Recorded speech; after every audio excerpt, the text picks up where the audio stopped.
Chapter 4702. In the Dark Devil world, the 12 ancestor fiends of primordial chaos came out in full force, alarming countless demons in the Dark Devil world. The Demon Dragon race, the Ox race, the 5 Elemental Devil race, the Wind Demon race, the Winged Demon race, and the Corpse Demon race were the strongest devil venerables of the Nether Fiend world. In an instant, the entire vicinity of the primordial chaos demon mountain was filled with demons. Only 11 of the 12 ancestor fiends were left. Hong Xiao's death in battle shook the Dark Devil world. All the demons could not believe that Hong Xiao had died at the hands of a human. Now, all 11 ancestor fiends had jumped out and arrived outside the Panwu region. In an instant, the entire Panwu region darkened. Day turned into night, and the sky was filled with churning demonic qi. Within the demonic qi, one could vaguely see terrifying demonic shadows. The weather changed drastically. Demonic clouds pressed down, and terrifying demonic might surged in from outside. Countless humans in the Panwu region were shocked. However, although the demonic qi was monstrous, it could not get close to the Panwu region. An invisible force erupted from the Panwu region and blocked it. At this time, black-robed Gu Fei was reconstructing the Panwu remnant consciousness's body. He could not leave to fight the enemy, and the others were no match for the demons. Pan Tianfang immediately found the immortal demon child and the others. "Fellow Taoists, what should we do?" Pan Tianfang's attitude was very humble. "Isn't it simple? Deal with soldiers with generals and water with earth," Red Dragon said loudly. Pan Tianfang was speechless. Who didn't know how to say something like that? However, it was different this time. The ancestor fiends of primordial chaos had come out in full force. They were really determined to destroy the Panwu region this time. At this time, all the humans in the Panwu region were terrified. "Who killed Hong Xiao? Come out and accept your death!" A voice came from outside the Panwu region and instantly spread throughout the entire Panwu region. "Who is Hong Xiao? If you don't know him, scram!" The immortal demon child roared at the countless demons outside. "What?" Outside the Panwu city, the great dragon and the other primordial chaos ancestral fiends were enraged when they heard the unaging demon child's words. "Boss, what are we waiting for? Let's kill our way in," Hong Yi said through gritted teeth. This time, he had successfully lured the primordial chaos ancestor devil over. "Hong Yi, you're too careless," Great Ape mocked. "What do you mean?" Hong Yi stared at the Great Ape. "Take the lead? Aren't you supposed to take the lead?" Great Ape said coldly. "You!" Hong Yi was enraged and was about to fight the Great Ape. "Can you guys stop for a bit?" Hong Long roared at the two of them. Hong Yi and Great Ape immediately lost their temper. "There's no need to use a butcher's knife to kill a chicken. We are willing to be the vanguard of Sir." The Ox Devil Clan's extreme Dao Demon Venerable shouted. "That's right. Our demonic dragon clan cannot be a coward. We are also willing to be the Lord's vanguard." The Demon Dragon Clan's clan leader immediately jumped out. The other demons also expressed their opinions. "Then why aren't you guys attacking?" Hong Yi roared at these guys who were all talk and no action. "Kill!" The Demon Ox Clan's clan leader led his clansmen and charged toward the Panwu region. However, when they approached the Panwu region, the Ox Devil's bodies were smoking and they fell to the ground in pain, struggling in agony. "What's going on?" In the Panwu domain, everyone who saw this scene was both surprised and delighted. The Ox Devil Clan's clan leader hadn't even charged into the Panwu region, but more than half of his subordinates had already fallen. At this time, even the Ox Devil Clan's clan leader was feeling very uncomfortable. The extreme Tao Devil's origin energy in his body was continuously being worn away. He was so terrified that he had no choice but to stop. They were still a dozen li away from the Panwu region's entrance, but if they continued to charge in, apart from the Ox Devil Clan's clan leader, the rest of the Ox Devil Clan's experts would probably all die before they could reach the Panwu region. The other demons were dumbfounded by this scene. The Panwu region's power seemed to be much greater than it had been at its peak. What was going on? Ha ha! A bunch of cowards! The old demon child was delighted to see the demons being defeated, and he burst into laughter. Damn it! Hong Yi was also indescribably shocked by this. However, in the next moment, an extremely powerful wave of demon Tao energy suddenly erupted from his body. Then, like a meteorite falling from the sky, he charged toward the Panwu region below. Boom! Hong Yi was extremely powerful. He directly broke through the Panwu region's power and charged in. What? Countless humans in the Panwu region were dumbfounded by this scene. Even the old demon child's face turned ashen from fright. Just when everyone thought they were dead for sure, an illusory figure appeared and blocked in front of Hong Yi, intercepting him. Scram! A powerful wave of divine will erupted from the illusory figure. This divine will transformed into a terrifying killing intent, causing transparent ripples to appear in the void. The devil race expert standing on the demonic clouds outside immediately fell from the sky like dumplings falling into a pot. Humph! Hong Long sneered. An equally powerful killing intent erupted from his body, directly counteracting the killing intent in the Panwu region. So powerful! Among the countless demons present, only the extreme Tao demon venerables could withstand this level of killing intent. Half-step supremacies were simply not enough. Under the collision of the two killing intents, many demon races' half-step supremacies directly died. Countless demons were extremely shocked. They immediately retreated into the distance like a receding tide. In a battle of this level, existences below the extreme Tao could not interfere. Those below the extreme Tao supremes were all ants.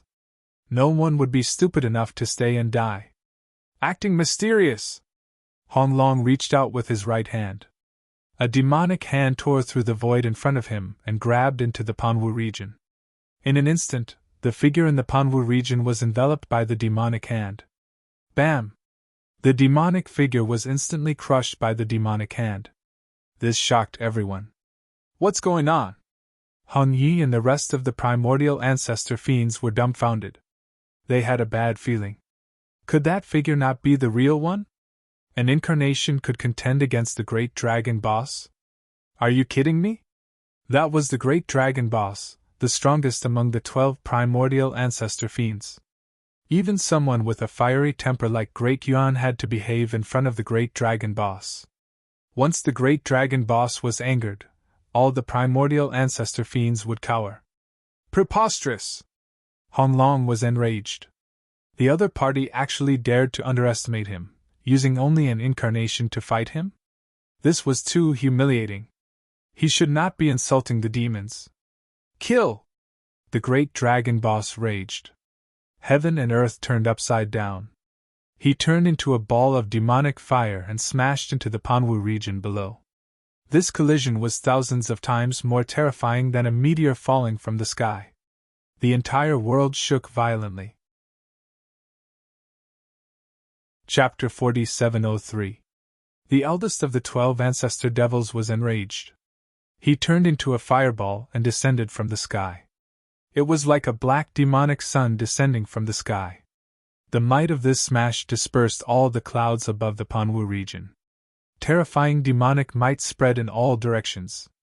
Half of the nether devil world shook. Countless living beings were terrified to the extreme. The nether devil world was different from the origin devil world. The origin devil world's heavenly Tao laws were incomplete, and an extreme Tao supremacy could not be born. Before Gu Fei descended, the origin devil world was also a world of demons. However, there were still many other races in the origin devil world. The demons were unable to kill all the other races in the origin devil world. However, the nether devil world was different. The nether devil world was a world with complete heavenly Tao laws. The 12 ancestor devils were the strongest demons born from the primordial chaos. Therefore, the nether devil world was destined to be the world of demons. Moreover, demons were the strongest power in this world. No one could contend against them. However, there were always accidents. The 12 ancestor devils actually went overboard. They allowed the nether devil world's races to multiply for a period of time. As a result, the weakest human race actually produced an extreme Tao supremacy. No one expected the weak human race to produce a supremacy. Therefore, the demons faced their first crisis. This crisis nearly shook the demons' ruling position in the nether devil world. The human race's supremacy, Pan Wu, swept in all directions and fought the ancestor devils. Their blood dyed the earth red, and the 12 ancestor devils were alarmed. The human race's supremacy, Pan Wu, killed his way to the nether devil world's sacred mountain, the primordial demon mountain.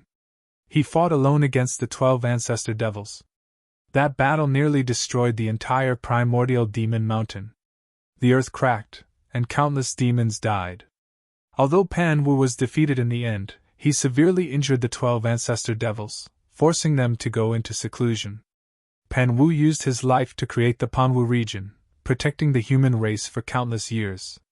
In the present, the Panwu region's power gradually weakened, and the human race's extinction crisis descended once again. What should we do?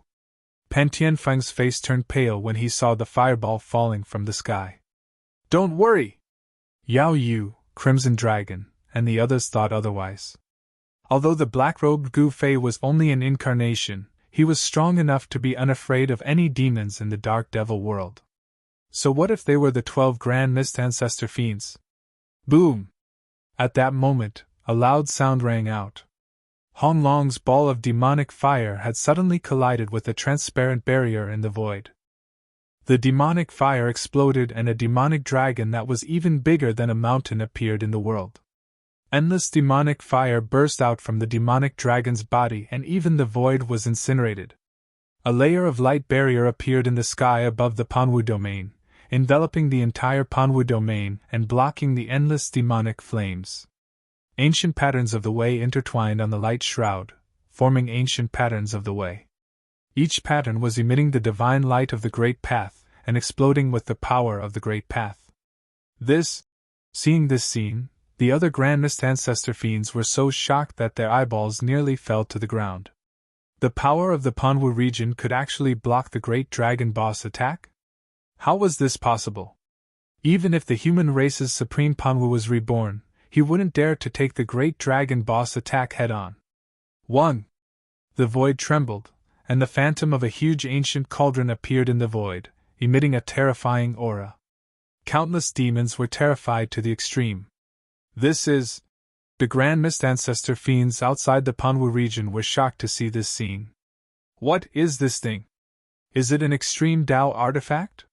When did the human race refine such an extreme Tao artifact? To be able to block the Great Dragon Boss attack, this extreme Tao artifact was definitely a top extreme Tao artifact. The aura of Grand Mist. Grand Mist Ancestor Devil Hong Yi exclaimed. What? The other Grand Mist Ancestor Fiends were all stunned.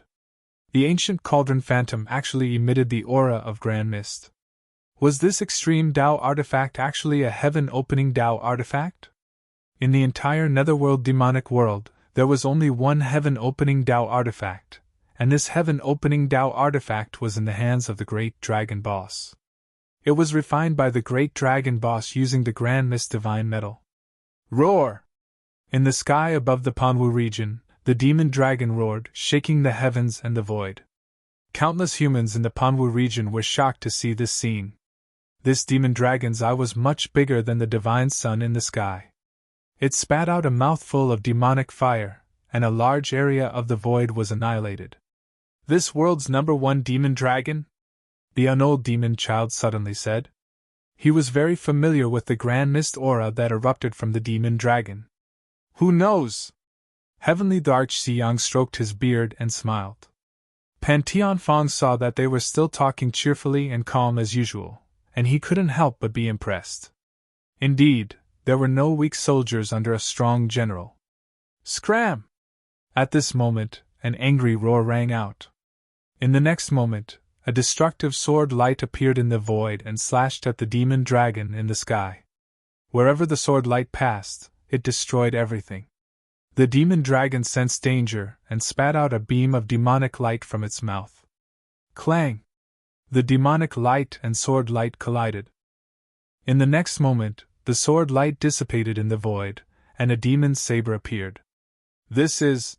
Everyone was shocked to see this. The demonic aura that erupted from the demon's saber was extremely powerful, and countless ancient demonic patterns appeared on the demon's saber. The blade seemed to be stained with blood, and the blood seemed to have not dried yet. It was still emitting a bloody light. Heaven-splitting demon saber! It's the heaven-splitting demon saber! Great Ape exclaimed outside the Panwu region. The great dragon boss had actually used the heaven-splitting demon saber. He hadn't used it in a long time. The last time he used it was when he was fighting against Panwu. At this time, the demon dragon transformed into a giant and grabbed the heaven-splitting demon saber. Kill! The demon saber's power surged around the great dragon boss. He gripped the saber with both hands and slashed it down at the Panwu region below. The saber light instantly soared for millions of miles, as if it was going to split the world in half. A pitch-black spatial rift appeared high in the sky. Oh no! Sensing the might of this frightening saber strike, the countless humans in the Panwu domain were extremely frightened.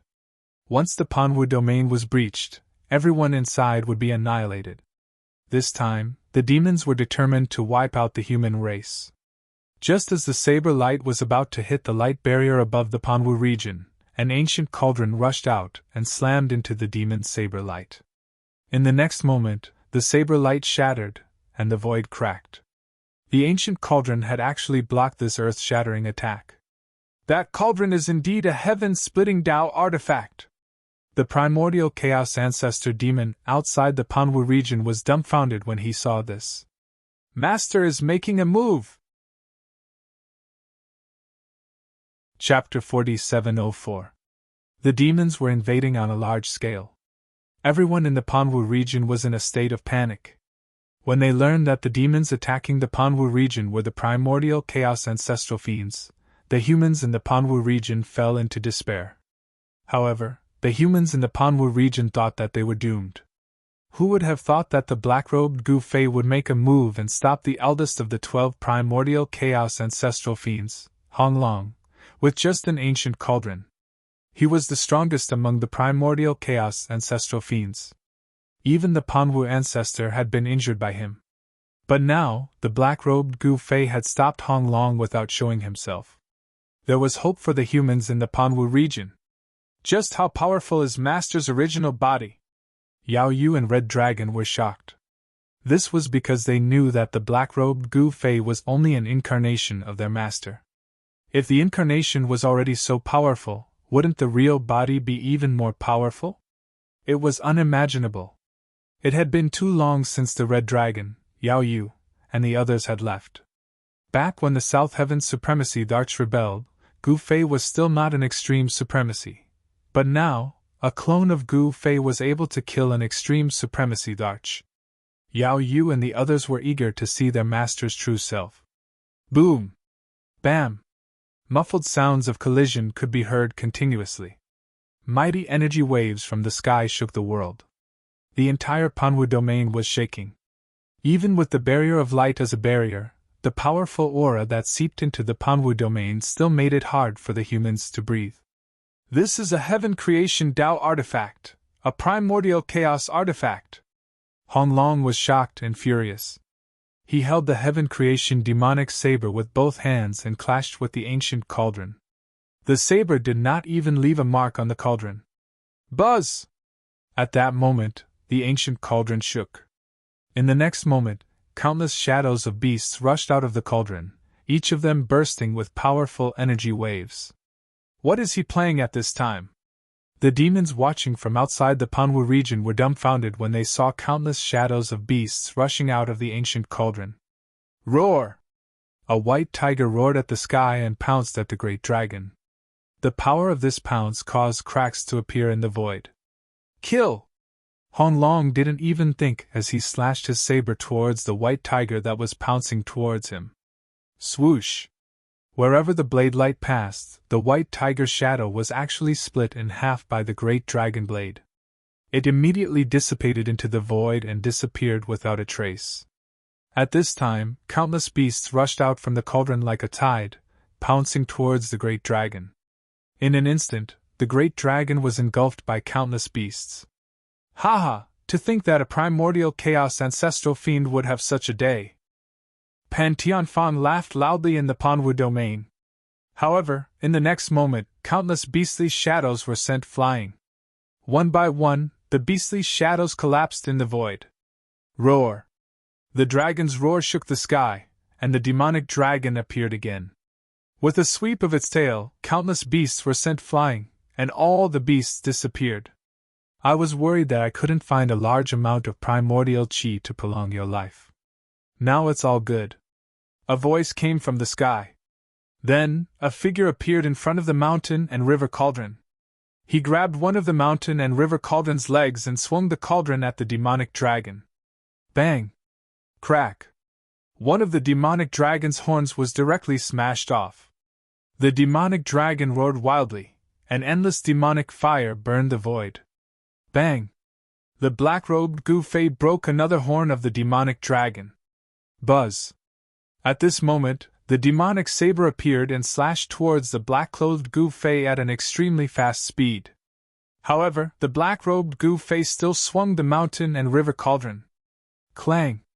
The blade light formed by the demonic blade was sent flying. The black-robed Gu Fei's cauldron smashed into the demonic dragon's head. Even a supreme existence born from the primordial chaos would not be able to withstand such a blow. The demonic dragon's head exploded, turning into a mist of blood. What? The primordial ancestral fiends outside the Panwu region were all dumbfounded. Then, the black-robed Gu Fei patted the mountain and river cauldron, sucking the headless demonic dragon into the cauldron. Boss! Hong Yi, Great Ape, and the other primordial ancestral fiends were shocked to see this. The demonic blade flew away. Hong Yi immediately chased after the heaven-splitting demonic saber. Boss is finished just like that. The other primordial ancestral fiends were dumbfounded. One had to know that Hong Long was the strongest existence among the 12 primordial ancestral fiends, and he wielded the heaven-splitting demonic blade. Kill! The black-robed Gu Fei grabbed the mountain and river cauldron and charged into the primordial ancestral fiends. Bam! The mountain and river cauldron smashed down, and a primordial ancestral fiend was instantly smashed into a mist of blood. Then, the mist was sucked into the mountain and river cauldron by Gu Fei. Boom! The mountain and river cauldron smashed down again, smashing another primordial ancestral fiend into smithereens before sucking it into the mountain and river cauldron by Gu Fei. All the primordial ancestral fiends were scared out of their wits. This guy was too ferocious to the extreme. He was actually harvesting the lives of primordial ancestral fiends. That was the high and mighty ancestral fiend of the netherworld fiend world. Yet, it was easily killed by a human supremacy without being able to retaliate. Boom! The group of primordial ancestral fiends that had once dominated the netherworld fiend world scattered in all directions. However, no matter how fast they fled, 2 more primordial ancestral fiends were killed by Gu Fei's mountain and river cauldron. Their yuan qi was sucked into the mountain and river cauldron. Haha, killing primordial ancestral fiends is like killing chickens. How delightful! Gu Fei roared with laughter. With that, Gu Fei had collected all the yuan qi of 5 primordial ancestral fiends. That should be enough.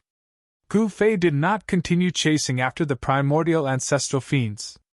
The fall of the primordial ancestral fiends actually caused a rain of blood to fall from the sky. Countless humans in the Panwu region nearly dropped their eyes to the ground when they saw this scene. They felt like they were in a dream. Everything that was happening before their eyes was just too surreal. They were actually witnessing a human slaughtering a primordial ancestral fiend. That was a primordial ancestral fiend. Even the Panwu Patriarch was defeated by them back then. The primordial ancestral fiends were invincible existences in the netherworld fiend world. But now, someone could easily kill a primordial ancestral fiend. How could the humans in the Panwu region not be shocked? Gu Fei's figure vanished into the void. At this time, the primordial ancestral fiend, Great Ape, who had fled hundreds of millions of miles away, stopped. He looked in the direction of the Panwu region with lingering fear. For countless years, There had never been a living being that could threaten his life. But now, just now, he felt his life being threatened. That human was too ferocious, too strong. And that ancient cauldron was actually a heaven creation Tao treasure that was even stronger than the heaven-splitting demonic saber. When a human paragon used a heaven creation Tao treasure, it was practically an invincible combination. Even the great dragon patriarch was done for. The remaining primordial ancestral fiends had all fled for their lives. Sigh. It's better to go back and pack up, than hide in outer space. Chapter 4705. The black-robed Gu Fei had smashed 5 primordial ancestral fiends to death with the mountain and river cauldron. He was extremely ferocious. When the news spread, countless demons were terrified. The primordial ancestral fiends that Gu Fei had smashed to death were the most ancient ancestral fiends in the netherworld fiend world. Furthermore, every one of them was a paramount ancestral fiend. Any one of these primordial ancestral fiends could sweep through the entire netherworld fiend world. They were overlord-level existences. But now, these high and mighty supreme ancestral fiends had actually died. Furthermore, 5 primordial ancestral fiends had died at once. This was simply heaven-shattering. The fall of the 5 primordial ancestral fiends was enough to change the power structure of the entire netherworld fiend world. This time, the primordial ancestral fiends had come in a menacing manner. Who would have thought that they would be beaten into a sorry state by the humans?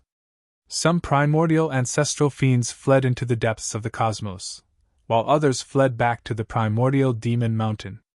After all, this was their lair, their birthplace.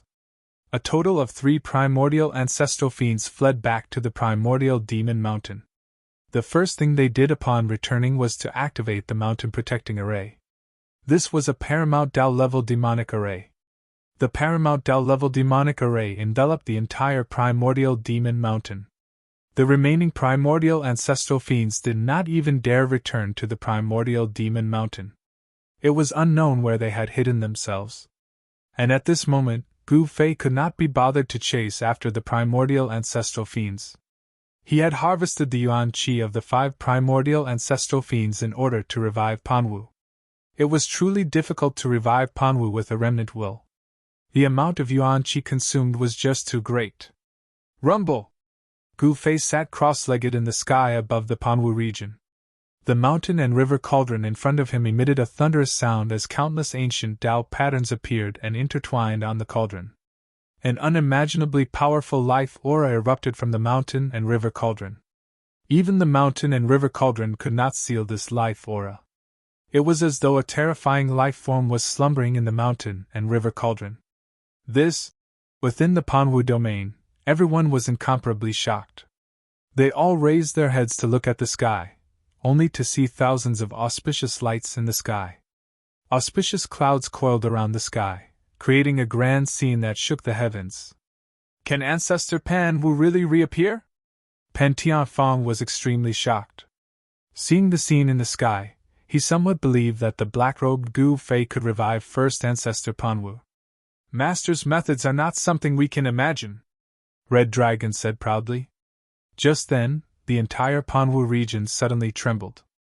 Countless tiny light spots appeared in the void in every corner of the Panwu region before gathering towards the mountain and river cauldron in the sky. That is, everyone was taken aback. Specks of light flickered like fireflies, as if they could be extinguished at any time. What is this?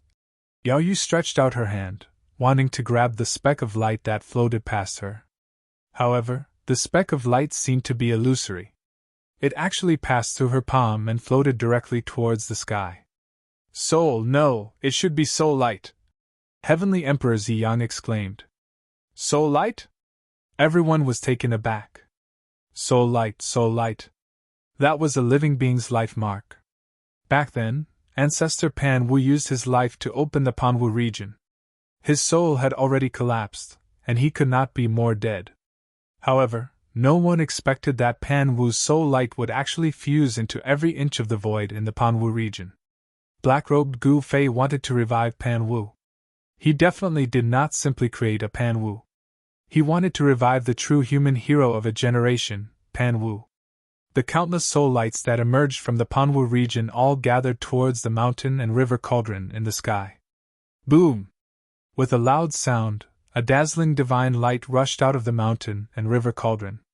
This divine light directly pierced through the demonic clouds in the sky and rushed into the starry sky. A figure appeared from this divine light and slowly descended from the sky. A shocking aura erupted from this figure. Countless stars in the sky shook violently as if they could fall from the sky at any time. A terrifying pressure descended from the sky. Even with the array's protection, all living beings in the Panwu region felt their souls tremble. Even the unaging demon child and heavenly Emperor Zi Yang, who were half-step supremes, were terrified. In front of this power, they felt as weak as ants. I, Pan Wu, have returned! That person exhaled, and his voice spread throughout the entire demonic underworld. What? How is this possible, Pan Wu? At this moment, countless extreme path demon sovereigns of the demons were scared out of their wits. All the powerful demons were in disbelief. How was this possible? Didn't Pan Wu's body and soul perish countless years ago? Even the primordial ancestor demons that were hiding somewhere were scared out of their wits. Ancestor, the ancestor is back!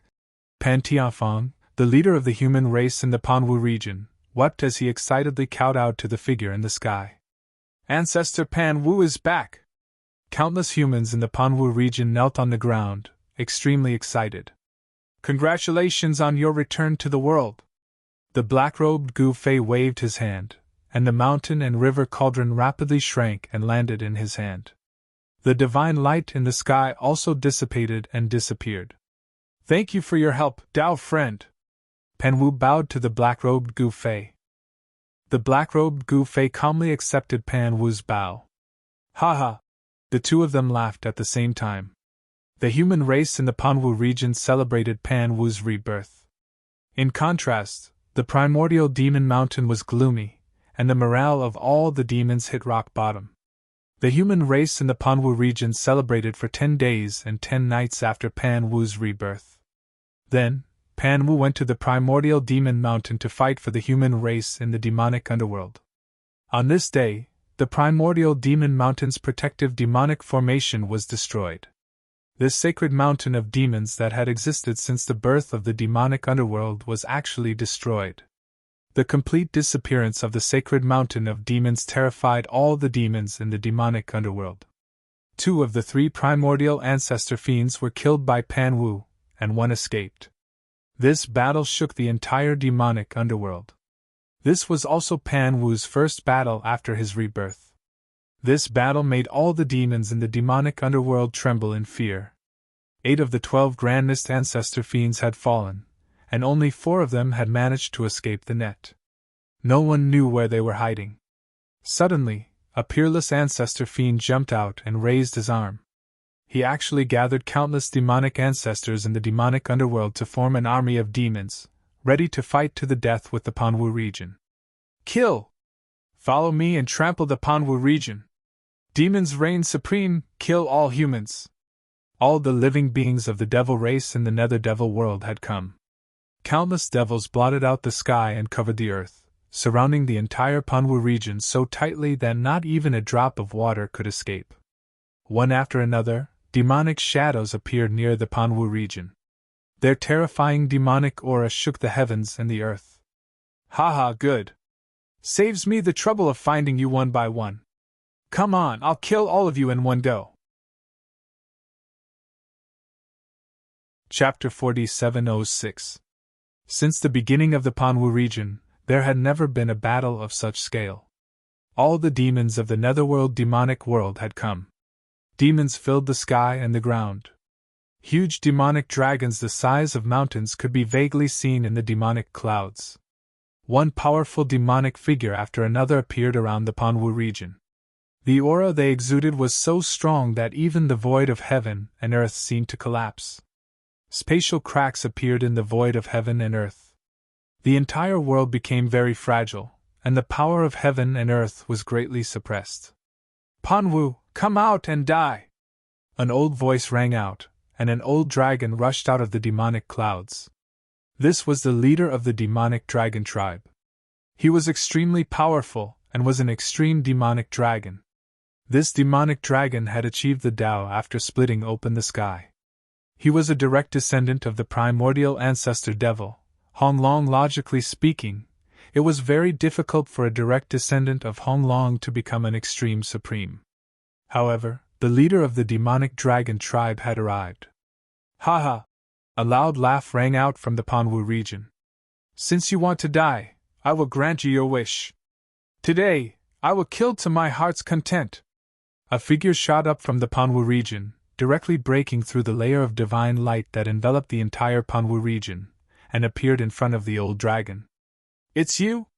The moment Panwu saw this old dragon, he could not help being startled. Humph! Let us continue the battle from back then. The old dragon transformed into a black-robed old man. This black-robed old man was holding a demonic blade in his hand. It was a demonic blade that was filled with murderous intent. Heaven-splitting demonic blade? Panwu's pupils shrank when he saw the demonic blade. He couldn't help but recall the battle on the primordial case Demon Mountain. It was this fellow who had suddenly attacked him with the demonic blade. If he hadn't been injured by the demonic blade, he wouldn't have had to pay the price of his life to open up the Panwu region. This blade. At that moment, Gu Fei, who was watching the show from the Panwu region, couldn't help but frown when he saw the scene in the sky. The demonic blade had flown away when he had killed Hong Long. He hadn't expected that the demonic blade would fall into the hands of this old dragon. Hee, how does it feel to be cut by this blade? The old dragon stared at Pan Wu and sneered. Kill! Pan Wu couldn't be bothered to talk nonsense with this fellow. He directly threw a punch at the black-robed old dragon opposite him. Rumble! With one punch, heaven and earth shook. Dazzling divine light illuminated the entire world and dispersed the heavy demonic aura. Humph! The demonic saber in the old dragon's hand slashed downwards in a simple and direct manner. Swoosh! The saber light suddenly appeared and instantly broke through the terrifying fist energy that was charging towards Pan Wu. Buzz! Just as the saber light was about to hit Pan Wu, an illusion of an ancient cauldron appeared on Pan Wu's body. When the saber light hit the ancient cauldron, a metallic sound rang out. The incomparably sharp demonic saber light directly shattered in the void. Seeing this, the old dragon could not help but be moved. This person actually also had a heaven-opening Tao artifact. One with the cauldron, kill! Pan Wu immediately charged towards the old dragon. An illusory cauldron appeared on his body, and the color of his skin became the same as that of the ancient cauldron. How is this possible? At this time, the old dragon was no longer just moved. This lunatic actually refined a heaven-opening Tao artifact into his body? Everyone, let's attack together. If we hesitate any longer, we will all die, the old dragon roared. At the same time, the demonic saber in his hand turned into a shocking demonic light as if it could split the entire world in half. The peerless saber slashed down on Pan Wu's head. Pan Wu's momentum was extremely strong. He directly smashed the saber light with a punch and directly attacked the old dragon. However, at this time, several demonic lights broke through the layers of demonic clouds and directly hit Pan Wu's body. In the next moment, the void around Pan Wu exploded, and the demonic light directly engulfed Pan Wu. This was the Extreme Path Demon Ancestor's attack. He's still not dead? The group of demons could not help but be extremely excited when they saw this scene. However, the next moment, countless demons were dumbfounded. They saw Pan Wu walking out of the demonic light step by step, and he was actually unharmed. He's still not dead? All the demons were inexplicably shocked, especially the few demons who attacked. They were even more in disbelief.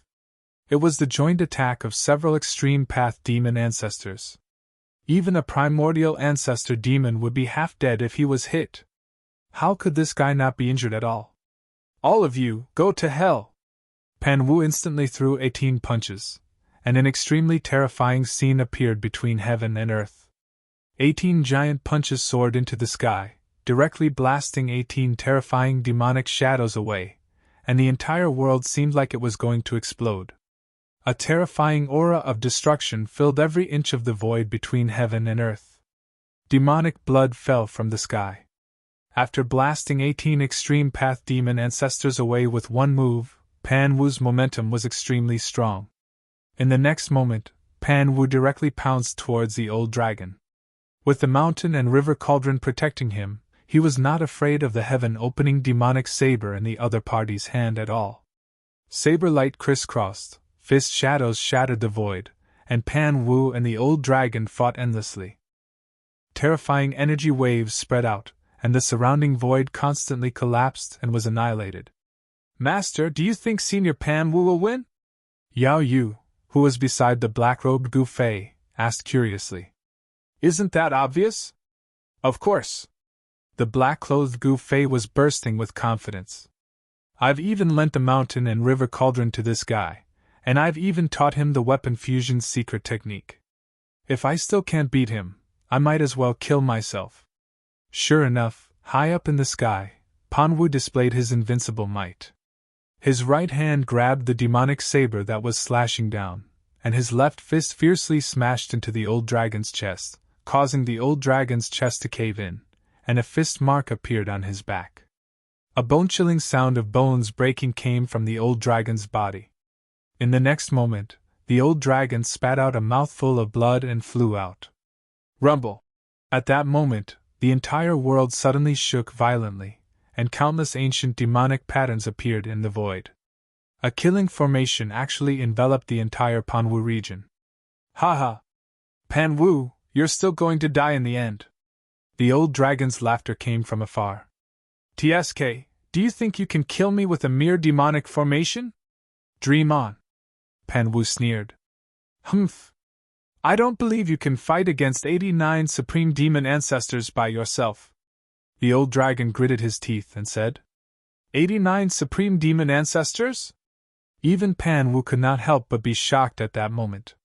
These guys actually came out in full force. Even the supreme demon ancestors of the netherworld demonic world came? 89 extreme path demon ancestors. That's all the extreme path demon ancestors in the world. One person fighting against 89 supreme demon ancestors by himself? All the humans in the Pan Wu region were stunned. Chapter 4707. This time, the devil race was really determined to exterminate the human race. All the supreme demon ancestors of the netherworld demon world were here. There were a total of 89 supreme demon ancestors. With such a force, they could even do whatever they wanted in the ancestral realm. Rumble! The 89 supreme demon ancestors set up a demonic formation that enveloped the entire Pan Wu region. The terrifying demonic might could destroy heaven and earth. The Pan Wu region shook violently as if it would collapse at any time. "Fellow Taoists, let these ants witness the power of the first killing formation of the demons." The old dragon's voice came from outside the formation. "All right. That's how it should be. The humans shall be destroyed." One after another, terrifying figures appeared outside the formation. In the next moment, boundless demonic power was poured into the demonic formation. Even Pan Wu could not help but be moved. Boundless demonic patterns emerged and intertwined. Then, the power of the 89 supreme demon ancestors gathered together. A figure that was domineering and powerful enough to destroy heaven and earth appeared in the demonic formation. It was a pale-faced, crimson-haired young man. His crimson hair casually draped over his shoulders. His body surged with a boundless demonic aura. It was a terrifying demonic aura that struck fear into the hearts of all living beings.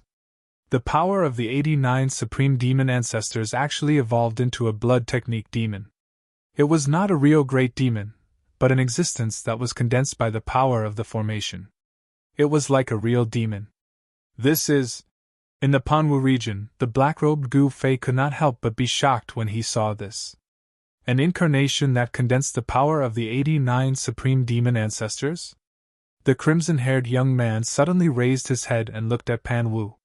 Then, he smiled strangely and suddenly grabbed Pan Wu with his right hand.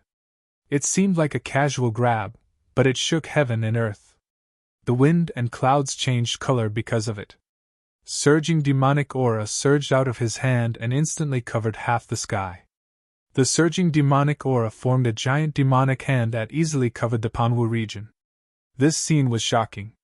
The demonic hand shattered the clouds in the sky and enveloped a part of the world. Before it could truly grab Panwu, cracks began to appear in the void around him. Panwu couldn't help but be visibly moved. The boundless devilish chi caused him to feel as if he'd fallen into a bottomless pit of ice, and his soul felt as if it was about to be struck to the point of leaving his body. Roar! Panwu didn't panic in the face of danger. With a furious shout, an unparalleled energy fluctuation surged out from his body, and he instantly turned into a flickering shadow that charged at the crimson-haired young man. The gigantic demonic claw that was like a mountain grabbed thin air. Eh? The crimson-haired youth's eyes flashed with a strange light. He felt somewhat surprised, as if he didn't expect Panwu to be able to dodge his grab. This blood-haired young man was like a supreme devil. His claw missed, and with a flip of his palm, he clenched his fist and punched at Panwu. You think I'm afraid of you? Panwu, who had become one with the cauldron, also punched out. Boom! The two fists instantly collided. In the next moment, a large area of the void shattered, and two figures flew out. The crimson-haired young man furrowed his eyebrows. This guy can actually resist me? How is this possible? Boom! At that moment, blazing flames soared into the sky, as if the blazing sun had suddenly fallen from the sky. A figure was wrapped in a ball of fire, and it quickly charged at the crimson-haired young man.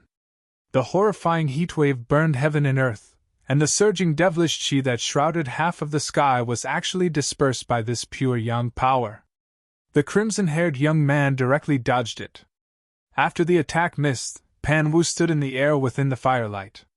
His body surged with golden rays of light that lingered around his body. Faintly, there seemed to be a few golden three-legged birds flying around his body. They're evenly matched. The black-robed Gu Fei, who was watching the battle from the Panwu territory, had a grave expression. One righteous and one evil were confronting each other. The power of the 89 supreme demon ancestors gathered together was absolutely unbelievably powerful. Even if Hong Long was not dead, it would be difficult for him to resist this power. However, with the power of the cauldron of mountain and river, Panwu was able to stand on equal footing with the embodiment of the 89 extreme Tao demon ancestors' power. This shocked the 89 extreme Tao demon ancestors to the extreme. How is this possible? The old dragon was inexplicably shocked. Die! Die! The two experts roared at the same time and pounced at each other at the same time. Panwu waved the demonic saber that he had snatched from the old dragon just now, and the dazzling saber radiance soared for thousands of miles. With a flash of the saber radiance, the crimson-haired young man was cut in half. What? All the supreme demon ancestors of the demons were extremely shocked. He killed the embodiment of the killing formation with just one slash. It's over just like that? Yao Yu and the rest were also dumbfounded. At that moment, the demonic figure did not dissipate. Instead, it recovered in an instant and punched Panwu, sending him flying hundreds of thousands of miles away. Panwu was protected by the mountain and river cauldron, so the crimson-haired demon's punch could not hurt him at all. The two figures began to fight. This battle was truly earth-shattering. The void exploded, and even the supreme demonic formation that enveloped the entire Panwu territory was shaken. In the end, the demonic formation collapsed, and the 89 supreme demon ancestors vomited blood and flew back. Panwu took advantage of the situation and charged into the group of supreme demon ancestors. He killed until the sky was filled with blood, and the universe was shattered. No one could have imagined that Panwu could single-handedly defeat 89 extreme-grade supremes. Wherever the saber light passed, several demonic shadows were cut in half. When the humans in the Panwu territory saw this, they were all scared out of their wits. Old ancestor Panwu was really too awesome. Only the black-robed Gu Fei's expression did not change. At that moment, Panwu's eyes were already red from killing. The 89 supreme demon ancestors were already scattered somewhere. The smell of blood filled the air. Pan Wu killed the demons, and the humans in the Panwu territory were extremely shocked. The humans had been bullied by the demons for countless years, and they were finally not bullied anymore. The humans were finally going to rise. Even the primordial ancestor fiends were nowhere to be seen. No one dared to provoke Pan Wu at this time. However, the old dragon wanted to take back the heaven-splitting demonic saber and suddenly attacked Pan Wu. However, it was killed by Pan Wu with a single saber strike. The current Pan Wu was already different from the past. The scene of a saber slaying a demon dragon was nothing in the eyes of the black-robed Gu Fei. However, in the eyes of the humans in the Panwu territory, the Grand Master was different. All the humans in the Panwu territory saw Pan Wu as their savior and an omnipotent existence. When the black-robed Gu Fei saw this scene, he understood his thoughts. Chapter 4708. Pan Wu's divine might was unparalleled. After fusing with the mountain river cauldron, his combat power surpassed his limits. Even if he fought against all the supreme demon ancestors in the entire nether demon world alone, he was still able to defeat them. The sky was dyed red with demon blood, and the ground was filled with rivers of blood. This battle changed the fate of the entire human race in the nether demon world. The demons were no longer the main characters of this world, but the human race. The human race had waited for this day for too long. On this day, Pan Wu led the human race in the Panwu region and fought in all directions. The demons were defeated, and countless corpses were laid on the ground. In the end, the black-clothed Gu Fei joined forces with Pan Wu and wiped out all the supreme demon ancestors in the netherworld demon realm. This day was definitely an extremely tragic day for the entire demon race. However, the demon race was definitely not worthy of sympathy. The demons had always treated the living beings of other races as ants, and killed them without any mercy. Of course, even Gu Fei could not guarantee that there were no supreme demon ancestors in the nether demon world that escaped. However, the demons in the nether demon world were no longer a threat. "Fellow Gu, are you really leaving?" In the Panwu region, outside the Panwu Grand Hall, the black-clad Gu Fei and Panwu were drinking wine. At this time, the demonic clouds that shrouded the Panwu region had already dispersed.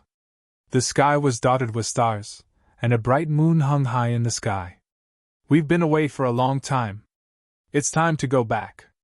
The black-clothed Gu Fei looked at the bright moon in the sky and sighed. "Fellow Gu, you're just an incarnation. Whether you go back or not doesn't affect your original body much, right?" Pan Wu looked at the black-clothed Gu Fei and said, "My original body has already surpassed the extreme grade. I have to go back to enter a supreme world." Gu Fei's gaze became deep as he looked at the bright moon in the sky. Supreme world? When Pan Wu heard this, he could not help but be shocked. Could there be a world more perfect than the dark demon realm in this world? "We'll be leaving in a few days. We'll be relying on you here," Gu Fei said. Pan Wu didn't say anything and just drank to drown his sorrows. At this time, all the humans in the Panwu region were celebrating the greatest victory in the history of the human race. From now on, the Dark Devil realm would belong to the human race. However, this day came earlier than Gu Fei had expected. Boom! On the second day, a beam of dazzling divine light suddenly descended from the sky above the Panwu district.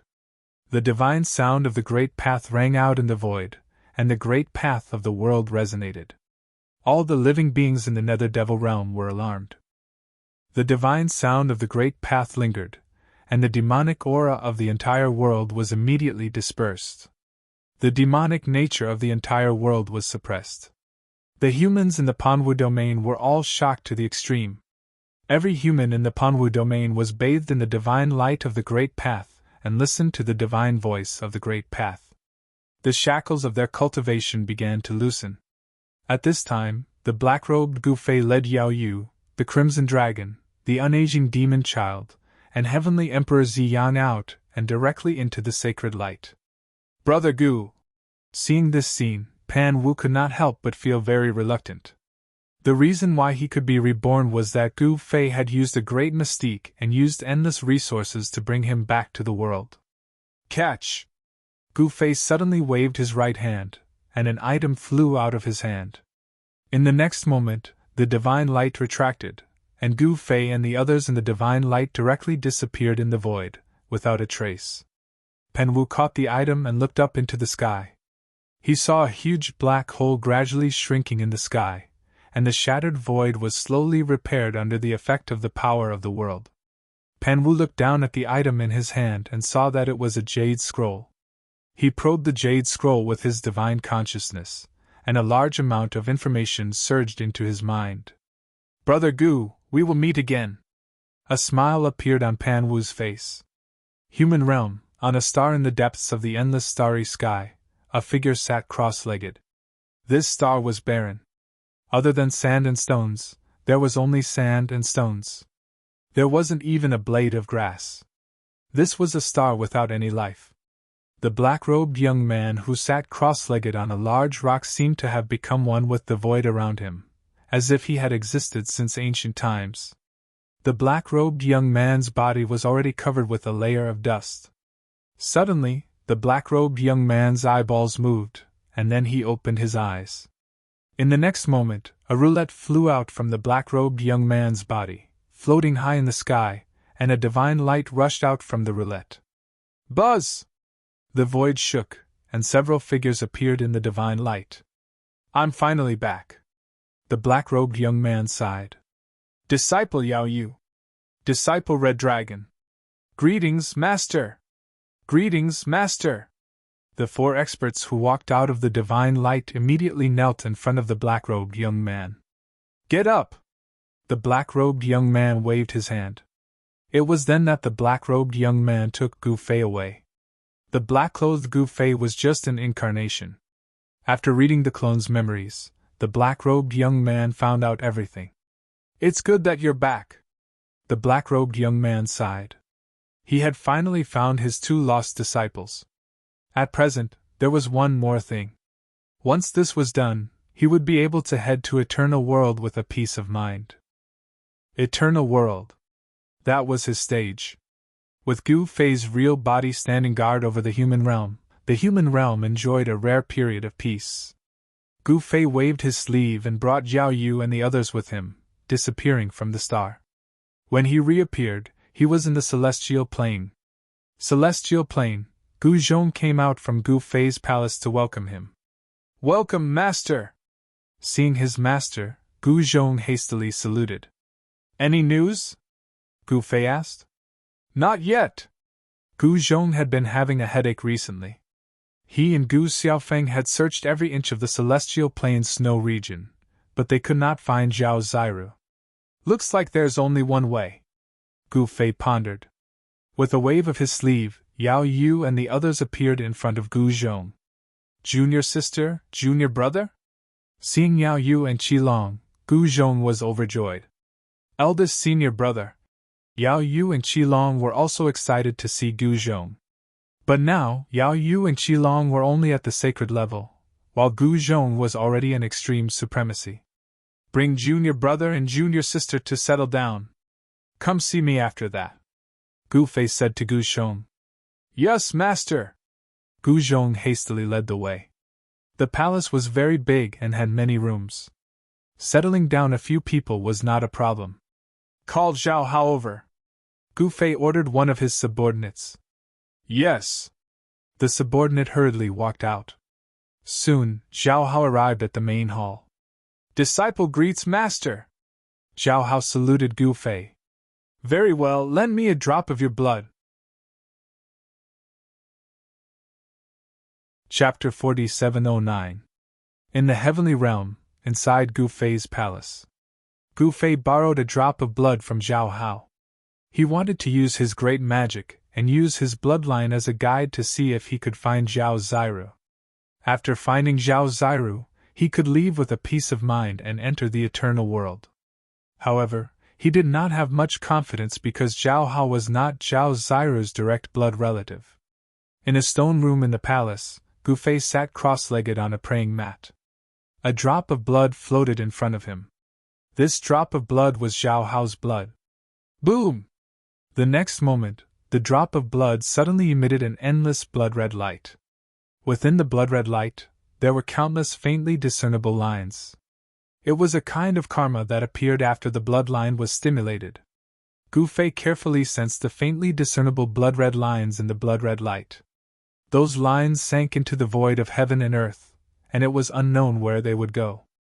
Gu Fei sensed the aura of a thin line and his heart skipped a beat.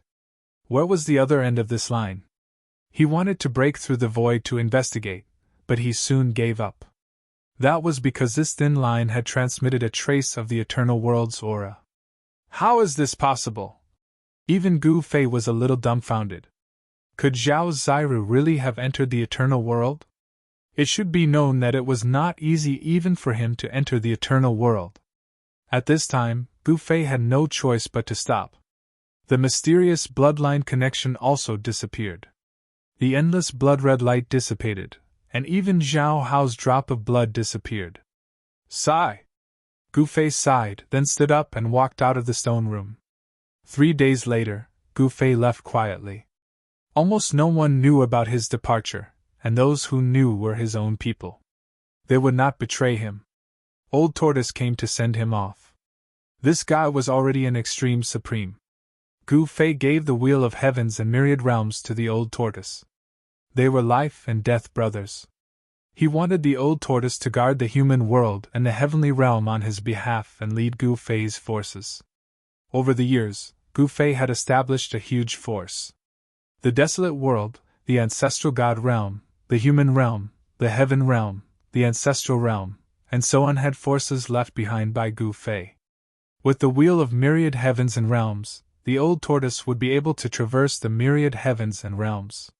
His sky-blue immortal gold battle armor was given to Gu Ling, and his 9 heavenly stars sword was given to Yener. Both of them were eternal grade Dao artifacts. Of course, he also left behind the black-clothed Gu Fei to oversee the Gu family. After making all the arrangements, he walked up to a teleportation formation under everyone's gaze. In the next moment, the teleportation formation was activated, and Gu Fei, who was on the teleportation formation, immediately disappeared. Yener and Gu Ling were both extreme Dao Supremes by now. Gu Zhong was also an extreme Dao Supremes, and his son, Gu Xiaofeng, was even more heaven-defying and had also become an extreme Dao Supremes. It was a wonderful story to have 2 extreme Dao Supremes in the same family. During this period of time, many people had reached the extreme Dao. Of course, there were also people who failed to reach the extreme Dao, and their bodies and souls were destroyed. Father! Gu Ling was very reluctant. The corners of Yener's eyes were also a little wet. The Old Tortoise and the others looked solemn. Once people knew that Gu Fei's real body had gone to the eternal world, the entire human world and the heavenly realm would be in chaos.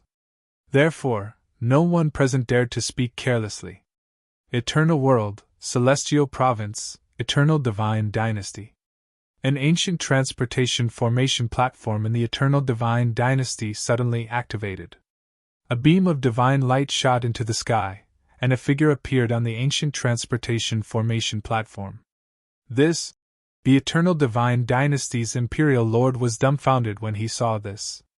Who was this guy, and why was he here? Was it a teleportation error? Did this guy accidentally teleport here from somewhere else? This kind of thing didn't always happen. Some people would remember the wrong coordinates when using the transportation formation platform, and they would be teleported to another place. At this moment, Gu Fei was completely dumbfounded. To think that his earth-shattering cultivation state would disappear just like that. How could this be? Impossible! That was the cultivation base of an eternal realm expert, and it disappeared just like that. It did not take long before he found out why. The peerless laws of this world, eternal world, were actually suppressing his cultivation base. At this time, he was like an ordinary person. Apart from his slightly stronger body, he could not even use a trace of eternal realm power. It was a complete suppression. It was too terrifying. Only by slowly adapting to the great Tao laws of eternal world and completely washing away the aura of the lower realm could his cultivation base recover. Then, Gu Fei was miserably captured by the Eternal Divine Dynasty. What was even more unexpected was that the Eternal Divine Dynasty had thrown him into an immortal crystal mine to mine. This was too embarrassing. He was a mighty Eternal Realm expert, and yet he was captured and sent to mine. However, there was no other way. Gu Fei could only bear it silently and mine silently.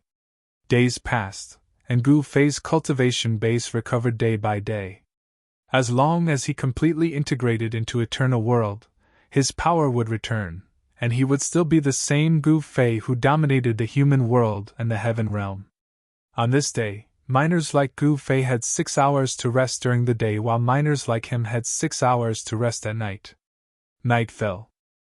In a cave in the mine, Gu Fei sat cross-legged on the ground, motionless. His mind was completely immersed in cultivation. Every breath he took stirred up the surrounding airflow. Specks of multicolored light swirled around him, and his brown skin, which was exposed outside his clothes, flowed with a crystalline luster. The qi and blood flowing under his skin washed over him in waves, tempering his skin and flesh. As his flesh and blood trembled, wisps of natal essence were released, seeping into his tendons and bones, covering them with a layer of precious light. In his dantian, the natal essence condensed into an egg-sized, multicolored ball of light, flickering. Wisps of 5 elements essence qi formed in his flesh and blood gathered in his dantian. After being tempered by the natal essence, the impure impurities were filtered out, and then dispersed, fusing back into his flesh and blood. This was the 5 elements essence qi. The 5 elements could transform into the primordial chaos, and the primordial chaos. Gu Fei's cultivation method was marvelous. He was tempering his body, and this kind of body tempering cycle repeated again and again. There was no end to it, and there was no end to it. The flow of essence qi in Gu Fei's body completely followed the rules of heaven and earth. It was so natural, as if this was how it should be. However, it was still far from resonating with heaven and earth. It was really difficult to gain the recognition of the heavenly Tao laws of Eternal World. At present, his cultivation base was not even at the Almighty Realm. It was pitifully low. At this time, the transformation of his flesh, blood, tendons, and bones would transform his power. In turn, the transformation of his power would promote the transformation of his tendons, bones, flesh, and blood. The two were connected, and on the path of cultivation, Gu Fei's body would become even stronger. It was as if he was cultivating anew, releasing the power within his body once more. Gu Fei had never imagined that the laws of heaven and earth of Eternal World could be so powerful. They could even completely suppress his cultivation base and suppress it within his body. Only by cultivating and comprehending the laws of heaven and earth of Eternal World could he guide the power of Eternal World to temper his martial body. Only then could he release his cultivation base. From being invincible, he was pushed to the bottom by the power of laws of Eternal World to become a glorious miner of the Eternal God Dynasty. Gu Fei felt so depressed that he almost coughed up blood. Chapter 47:10. The miserable Gu Fei had only just arrived in Eternal World when he was captured and sent to mine. He felt so depressed that he almost coughed up blood. The immortal crystal mine was not very large. Before he knew it, Gu Fei had been mining here for 3 years. During those 3 years, Gu Fei's cultivation base had gradually recovered. His cultivation base had returned to the half-step saint realm. In Eternal World, however, a half-saint could only be considered as an average expert. Zhang Jun, the guard sent by Eternal Godly Dynasty to guard the immortal crystal mine, was also a half-step saint. During those 3 years, Gu Fei had gained a better understanding of the current situation in Immortal Province. He knew that there were 3 factions in the Immortal Province, and that none of them could do anything to the other. Outside the Immortal Province, the major factions were also fighting endlessly. Gu Fei was in no mood to care about what was happening outside the Immortal Province. "I'll leave this damned place tonight," Gu Fei made up his mind. However, before nightfall, a group of masked men in black charged into the mine and engaged in a fierce battle with the guards of the Eternal Divine Dynasty. The miners naturally took advantage of this opportunity to flee. Gu Fei naturally slipped away as well. For a moment, the mine fell into chaos. By then, Gu Fei had already dived into the dense forest and sped away. "Where do you think you're going?" Just as Gu Fei walked out of the dense forest, he ran into two soldiers of the Eternal Godly Dynasty. The two soldiers charged directly at Gu Fei. "You two bastards!" Gu Fei roared at the two fellows. "Heh!" The two soldiers harbored malicious intentions and wanted to capture Gu Fei to claim their reward. There was a reward for capturing the escaped miners. Furthermore, these two fellows deserted in the face of danger, which was a capital offense. However, it was different to capture Gu Fei, the escaped miner. "Humph!" Gu Fei sneered. This kid is about to die, but he's still so calm." One of the fighters felt that something was off, because from the beginning to the end, Gu Fei had been very calm. The two warriors didn't waste any more words and directly reached out to grab Gu Fei. Courting death! Gu Fei made his move. He abruptly dashed forward and ruthlessly chopped at the throat of a soldier. The sound of bones breaking rang out, and in the next moment, the soldier directly fell to the ground, dead. "Oh no!" Seeing this, the other fighter immediately turned around and fled. However, Gu Fei caught up with the battle soldier after he had only run for a few dozen feet. He then punched the battle soldier's back fiercely. Bam! Kacha! The sound of bones breaking rang out. The soldier let out a blood-curdling scream and fell to the ground, coughing up a huge mouthful of blood. It was unknown how many pieces of his spine had been broken by Gu Fei's punch. After killing the two warriors, Gu Fei quickly left. He found a pool and took a bath. Then, he took out a set of clean clothes from his inner world and put them on. In the past 3 years, he had lived a very sullen life. Because his cultivation was too low, he couldn't even open his inner world. Only recently, when his cultivation had broken through to the semi-saint realm, could he barely open his inner world. Just as Gu Fei was about to leave the pool, he suddenly felt a sense of danger, and immediately took a step to the side. In the next moment, a black shadow fell from the sky and directly pounced on the place where he had been standing. A violent aura exploded, and the surrounding sand and stones were sent flying.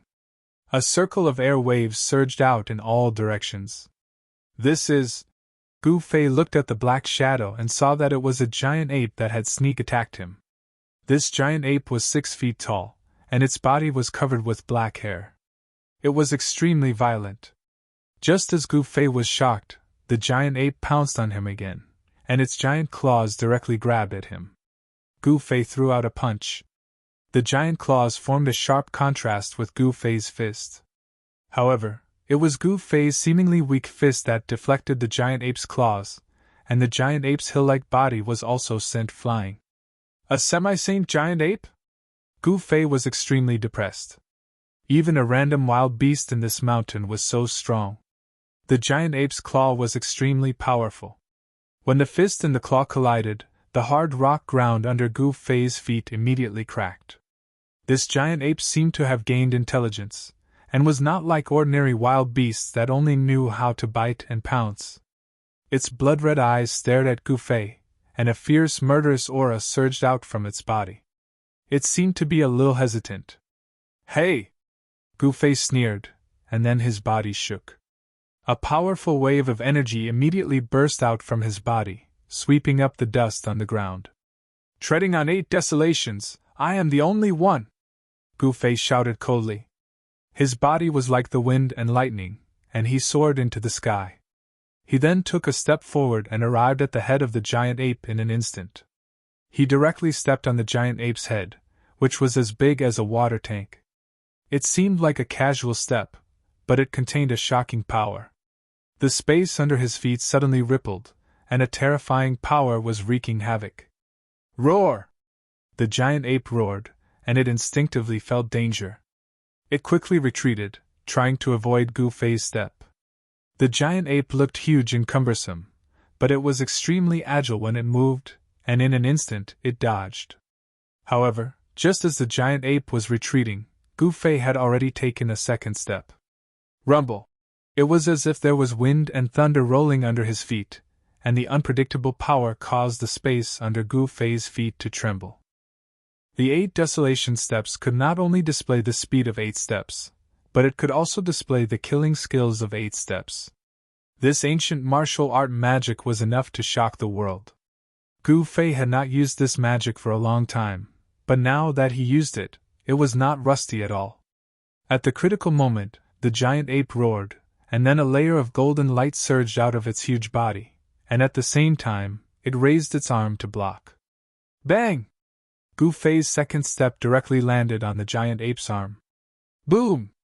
The giant ape, which was like a small mountain, smashed down from the sky like a golden meteorite, and the ground suddenly shook violently, and dust flew up. This terrifying giant ape directly smashed a big hole in the ground. Roar! The giant ape climbed out of the hole, and bang, bang! It madly beat its chest, and continuously roared at Gu Fei. The giant ape was extremely wild. The golden glow on its body flickered like flames. The ferocious aura it emitted was enough to make Gu Fei feel fearful. The giant ape's originally black fur had all turned golden. Gold element divine ape? Gu Fei could not help but be moved when he sensed the powerful metal elemental energy erupting from the giant ape's body. Chapter 47:11. The eternal godly dynasty of the celestial continent had almost been wiped out by the other 2 major factions after its founder had mysteriously perished in his seclusion grounds. However, at the critical moment, the Wuji immortal sect had stepped forward to protect the eternal godly dynasty. With the martial extreme immortal sect as its backer, the eternal divine dynasty had nothing to fear, even if it didn't have an eternal primogenitor. The Wuji immortal sect was the top faction in the eternal world. Even when the founder of the eternal godly dynasty was still alive, it couldn't compare to the Wuji immortal sect. After all, the two weren't even on the same level. There were a total of 3 eternal experts in the martial extreme celestial sect. Furthermore, that was only on the surface.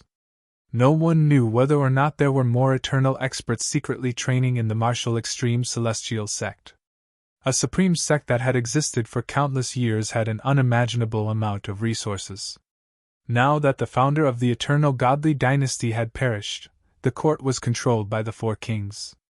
The 4 kings guarded the 4 corners of the dynasty and were all half-step eternal existences. Gu Fei's immortal crystal mine was located in the hidden Dragon Mountains in the South King's territory. The Dragon Mountains spanned thousands of miles, and there was more than one immortal crystal mine. There were more than a dozen large immortal crystal mines, and the one where Gu Fei was located was on the outskirts of the Dragon Mountains. The Dragon Mountains were unusual.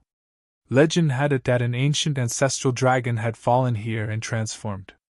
The winding mountain range resembled a crouching dragon, which was why it was called the Hidden Dragon Mountains. The Hidden Dragon Mountains weren't peaceful. Although the immortal crystal mines were controlled by the eternal godly dynasty, there were many bandits in the mountains. These ruthless outlaws would rob the mines from time to time. This time, the largest group of bandits in the Hidden Dragon Mountains had set their eyes on the immortal crystal mine where Gu Fei was located and suddenly attacked it. Gu Fei took advantage of the chaos to escape. He didn't want to be a miner for the rest of his life. However, as soon as he escaped the mine, he ran into a golden divine ape. Roar! In the mountain ridge, the divine ape roared, shaking the sky and the earth. An extremely violent aura erupted from the divine ape, frightening countless birds and beasts in the mountain, and causing them to flee in all directions. What a fierce fellow! Gu Fei wanted to test his strength. He stomped on the ground with his right foot, and pounced towards the divine ape. 5-element fist! Gu Fei directly struck out with the fist technique that he had created. The 5 elements chi was vast and mighty. As he punched out, the sound of air exploding immediately rang out in the void. The power of the 5 elements collided and intertwined on his fist, multiplying its power. The giant ape also threw a punch at Gu Fei. Bam! 2 fists collided in an instant. Then 2 silhouettes flew back at the same time. However, Gu Fei and the great ape instantly rushed into each other, and the battle was endless. Although this giant ape was very strong, it still lacked combat experience. Who was Gu Fei? He had fought against all sides, relying on his pair of fists to carve out a name for himself. His wealth of combat experience was something that no one in the lower worlds could match up to. However, in Eternal World, it was hard to say. However, this giant ape's battle experience was definitely inferior to Gu Fei's. Bam! Gu Fei found the giant ape's weakness and directly smashed the giant ape into the forest. The giant ape was incomparably ferocious. It immediately charged towards Gu Fei, directly rushing out of the forest. However, just as the giant ape rushed out of the forest, a sharp arrow suddenly came from afar. The arrow directly shot the giant ape to the ground, killing it instantly. Gu Fei suddenly turned around and looked in the direction where the arrow had come from. He saw a masked woman in purple standing on a short mountain a few li away. The woman had a graceful figure, holding a divine bow in her hand and carrying a quiver of arrows on her back. She looked valiant and formidable. "You are quite skilled. How about becoming my bodyguard?" the woman on the short mountain said to Gu Fei. Her voice was very pleasant to the ear. "Sure!" After saying that, Gu Fei directly rushed towards the short mountain. When he approached the short mountain, 2 figures suddenly jumped out of the forest and stopped him. Gu Fei couldn't help but frown when he saw them. They were dressed in bodyguard uniforms and were staring at him vigilantly. The fact that these 2 were actually half-step saints made him very depressed. Both of the bodyguards were half-step saints. Gu Fei was very curious about the background of the woman on the mountain. Judging from her voice, she was not very old. "Let him up!" The woman's voice came from the short mountain. "Yes, Your Highness!" The bodyguard hurriedly retreated to the side. "Princess?" Gu Fei was taken aback. Could the little girl on the short mountain be the South King's daughter? The South King was the ruler of the endless territory of the Eternal Divine Dynasty in the South. He held a high position of power, and only the daughter of a king was called a princess. If she was the daughter of the Emperor of the Eternal Divine Dynasty, she would be called a princess. "You are a princess?" When Gu Fei reached the top of the short mountain, he looked at the purple-clothed girl in front of him in bewilderment. "Why? Don't I look like one?" the masked woman said mischievously. She found this guy very interesting. There was not a trace of awe in his eyes when he looked at her. "Yes, as long as you're happy." Gu Fei touched his nose and said. "And away, where the hell are you? Get your ass over here!" the masked woman suddenly shouted. Swoosh! A figure silently appeared next to the purple-clothed masked woman.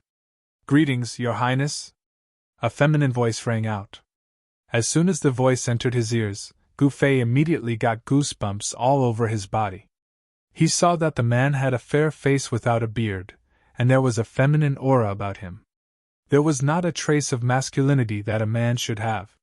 How could this be? Could it be that this guy had no balls? Gu Fei suddenly thought of something and felt a little uncomfortable. "Get a set of bodyguard clothes for this guy at once," the masked woman in purple said. "Yes, Your Highness." The guy named Mo Wei flipped his right hand, and a set of bodyguard clothes appeared in his hand. This was the set of bodyguard clothes that he had prepared and kept in his storage ring. This was because he often had to disguise as the princess's bodyguard. Gu Fei took the bodyguard clothes and changed into it. There was a faint fragrance coming from the clothes. This fragrance seemed to be similar to the fragrance of the masked woman in purple. Could this be the clothes that she used to wear? Soon, Gu Fei found out the origin of the masked woman in purple. She was actually the Southern King's most beloved daughter, Heng Xian'er. This Heng Xian'er actually wanted to exterminate the mountain bandits. After knowing Heng Xian'er's purpose of entering the mountain, Gu Fei was speechless. "Damn it, are you kidding me? With less than 20 bodyguards, she wants to attack the mountain bandits?" In Gu Fei's opinion, this young princess simply didn't know the immensity of heaven and earth. This young princess was definitely a troublemaker. Chapter 47:12.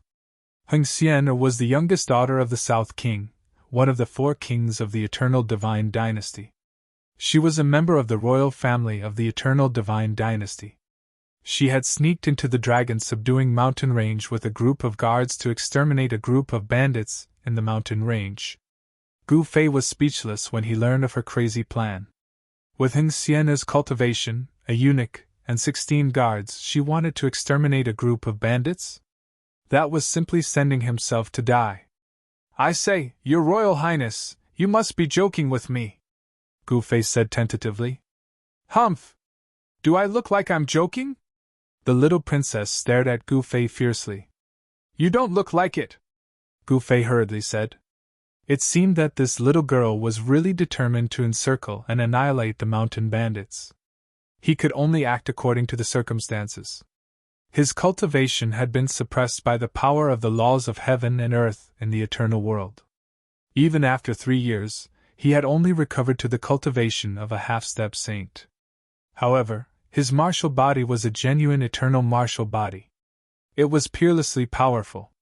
Even if he encountered a saint-level bandit, or even a quasi-supreme bandit, even if he couldn't beat them, he would definitely have no problem staying alive.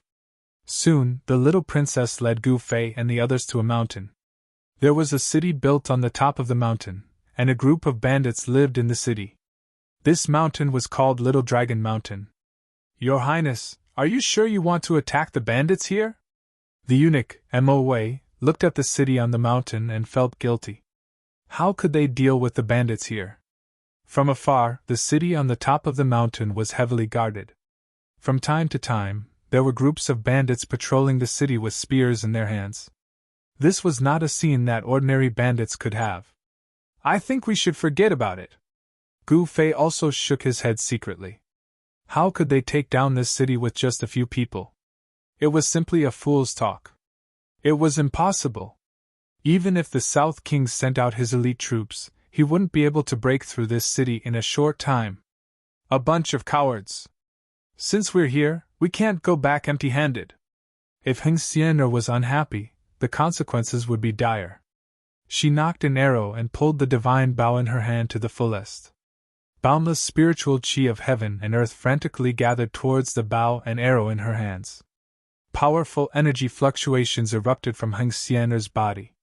Quasi-supreme? Gu Fei was speechless. A mischievous little princess was actually a quasi-supreme being existence.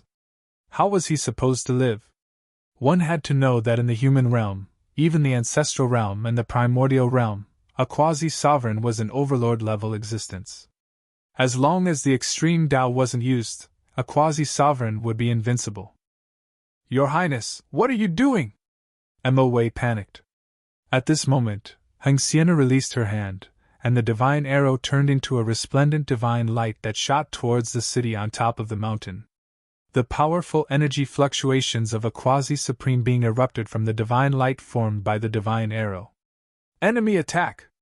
On top of the city, on top of the mountain, the bandits immediately panicked. At this moment, a big hand suddenly reached out from the city, grabbed the arrow light, and directly crushed it. At the foot of the mountain, Gu Fei and the others couldn't help but be shocked when they saw this scene. "Go!" Mo Wei didn't allow them to say anything. He directly waved his sleeves, and a mass of divine light instantly enveloped everyone. In the next moment, they directly disappeared into the void. "Humph! Consider yourselves lucky for escaping." Just as Gu Fei and the others left, a figure silently appeared at the place where Gu Fei and the others were originally. At this time, in a valley thousands of miles away from the Little Dragon Mountain, everyone felt a lingering fear. Just now, if Mo Wei was one step slower, they would have been in big trouble. How can there be an extreme Tao sovereign among the bandits? Gu Fei really couldn't understand. An extreme Tao sovereign, even in the eternal world, should be an existence that can do whatever they want, right? Why would they become bandits? Gu Fei, you country bumpkin who has never seen the world. The bandits in this hidden dragon mountain are all fugitives. Those extreme Tao sovereigns are also existences that are wanted by the major forces. Mo Wei's enigmatic voice sounded, causing Gu Fei to have goosebumps all over his body. So that's how it is! Gu Fei immediately understood. Those extreme Dao sovereigns probably had nowhere else to go, so they entered the mountain and became bandits. Among the biggest group of bandits in this hidden dragon mountain, there are even half-step eternal existences. Mo Wei continued. This was the first time Gu Fei heard of a half-step eternal supreme existence being forced to become a bandit. Let's go! Little County Princess Hengxian looked unhappy. Are we going back to the Wang Mansion? Gu Fei was really curious about this eternal world. He had just arrived in the eternal world and was caught and thrown into a mine-to-mine. He really didn't understand this super big world. It just so happened that he had a place to stay for the time being with this little county princess. This time, he came to the eternal world alone to explore the way. The heaven and earth law of the eternal world was a problem that all living beings who entered the eternal world had to face. Even he himself had fallen for it. It's so hard to get out of the Wang Mansion, I don't want to go back. Hengxian looked unwilling. Then let's go to the small town first. Mo Wei also had a headache. He followed beside the little county princess and was always on tenterhooks, fearing that this little ancestor would cause trouble. And that's it. Hengxian nodded. As long as she didn't return to the Wang Mansion, she would be fine. Blackstone Town was the only way to enter the Hidden Dragon Mountain Range. This town wasn't big, but it was often overcrowded because there were many people entering and leaving the Hidden Dragon Mountain Range. When Gu Fei and the others entered Blackstone Town, they immediately attracted the attention of the mountain bandits in the town.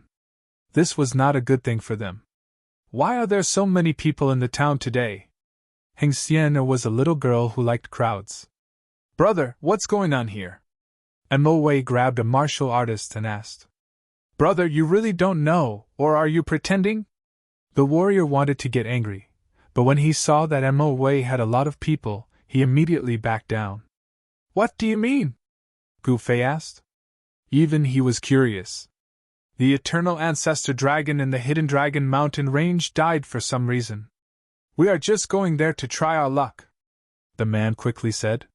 What, the old dragon of the Hidden Dragon Mountain Range is dead? When Mo Wei heard this, his shock was no small matter. That's right. That old dragon left his last words. His inheritance was to be obtained by the fated. Look, everyone sees themselves as the fated ones and wants to obtain the inheritance and cultivation of the old dragon of Mount Hidden Dragon. The man continued. This.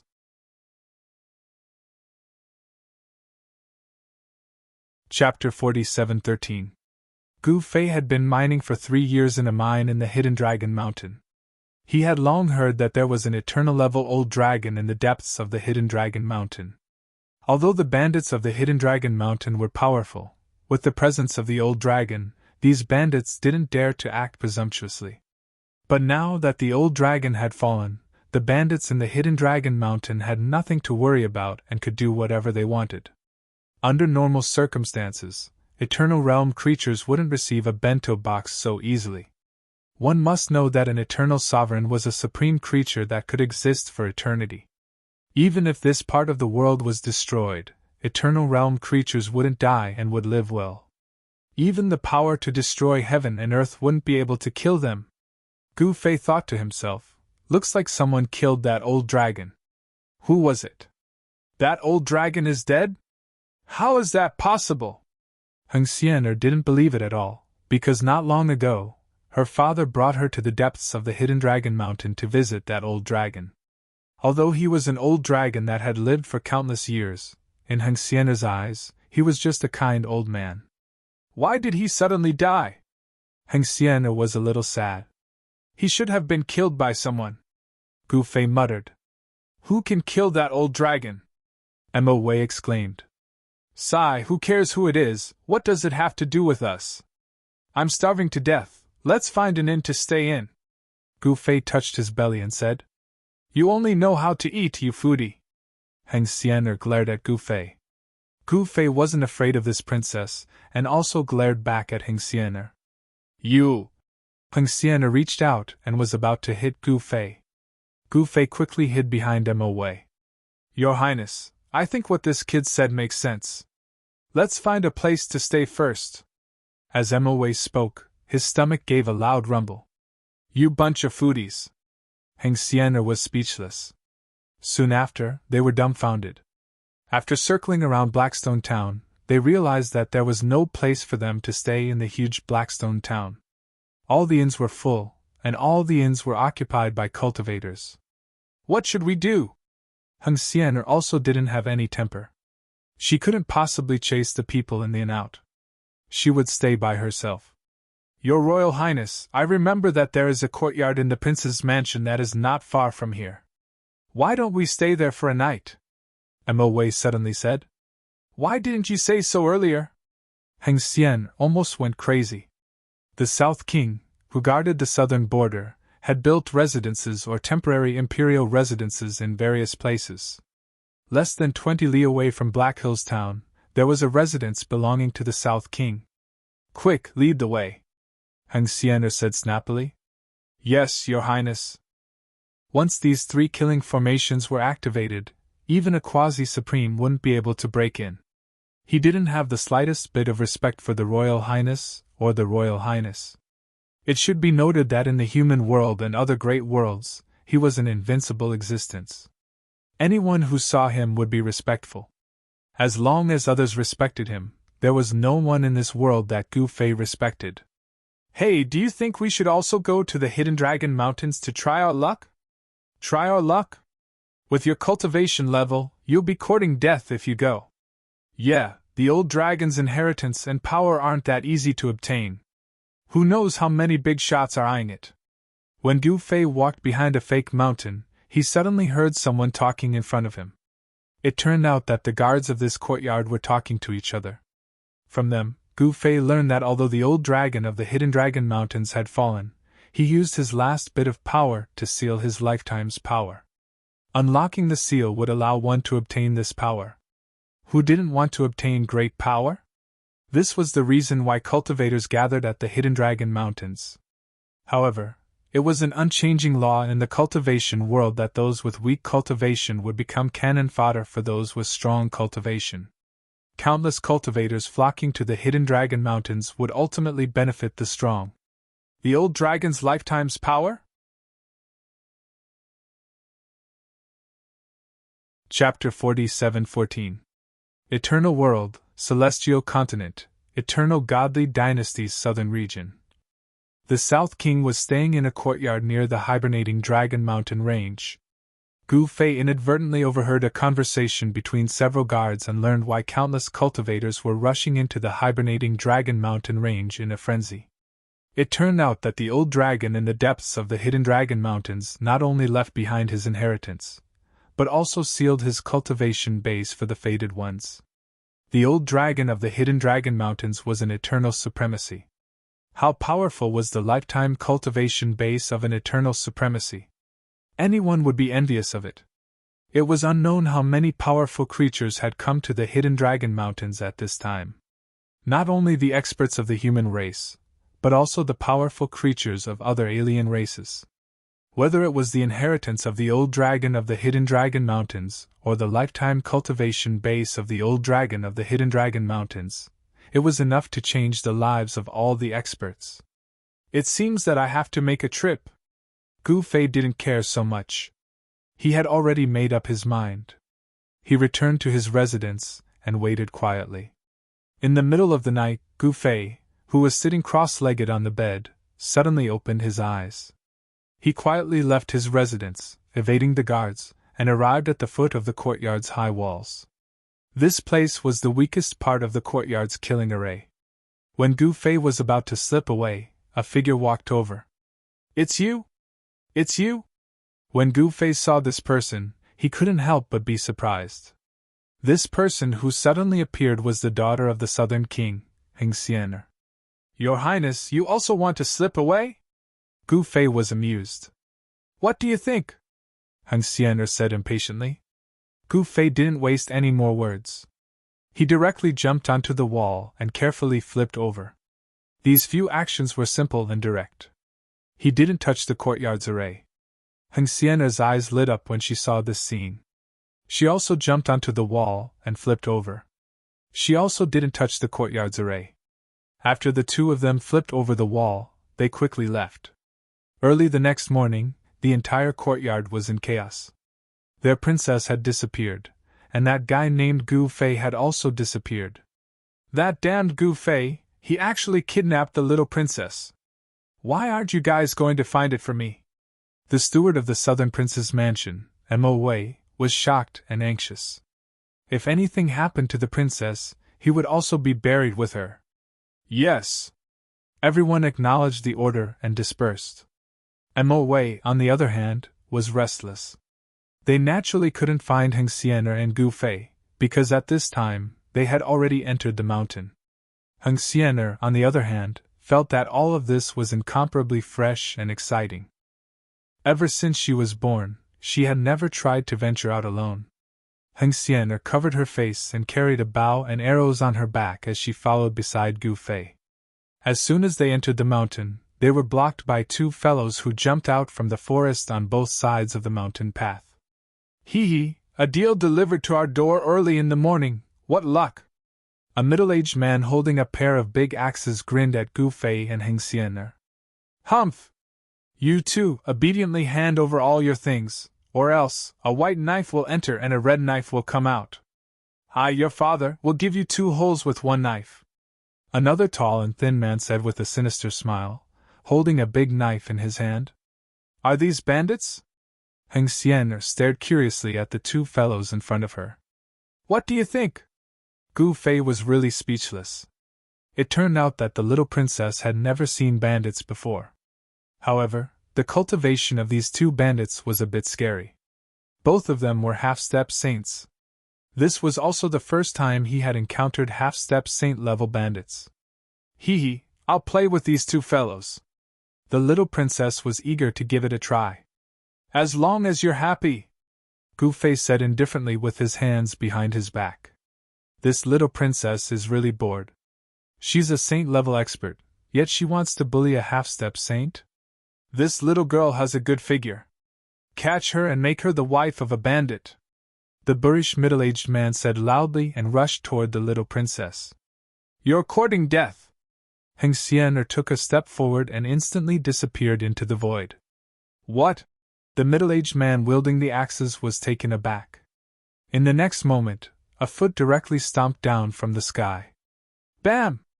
The foot stepped on the burly man's head, and then the burly man's head was directly stomped into his chest. With just one move, Heng Xian'er seriously injured the middle-aged man. The remaining tall and thin guy was so scared that his legs went soft when he saw this scene. At this time, the middle-aged man's corpse fell to the ground. Fun, haha! Heng Xian'er laughed loudly. She was very proud of herself. Heroine, spare my life! Heroine, spare my life! The other bandit directly threw away the weapon in his hand and directly knelt on the ground, begging for mercy. Tis, you're all cowards! Heng Xian'er was really disappointed.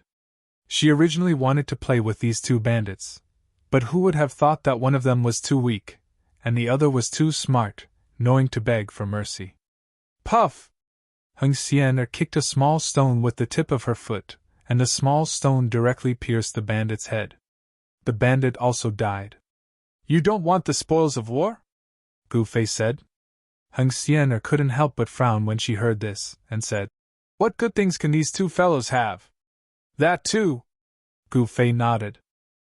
Therefore, they directly left this place and headed towards the depths of the Hidden Dragon Mountains.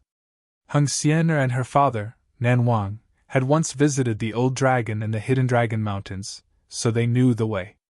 But soon, they encountered a group of bandits. Their luck was really too bad. This time, they were blocked by more than a dozen bandits in a valley. If you don't want to die, quickly scram! Gu Fei directly shouted at these guys. What did you say, boy? A big bandit holding a spear roared at Gu Fei. A mere half-step saint dared to be presumptuous in front of them. He really didn't know the meaning of death. Kill! Gu Fei didn't bother to talk nonsense. He directly pounced into the group of bandits, like a heavenly beast. The next moment, miserable screams rang out, and immediately, 3 or 4 bandits were all sent flying by a punch. By the time these guys fell to the ground, they were already dead. Gu Fei, don't kill all of them. Leave a few for me to enjoy. Heng Xian excitedly rushed up and joined the battle. One had to say that the cultivation technique of the Eternal Divine Dynasty was really strong. As soon as the princess made a move, the bandits were immediately routed. This group of bandits had kicked an iron plate this time. Exciting! Heng Xian shouted and attacked. The bandits wanted to cry. What's so exciting about it?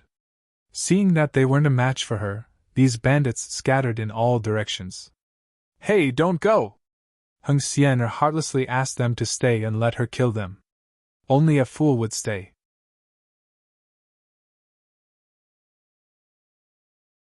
Chapter 47:15.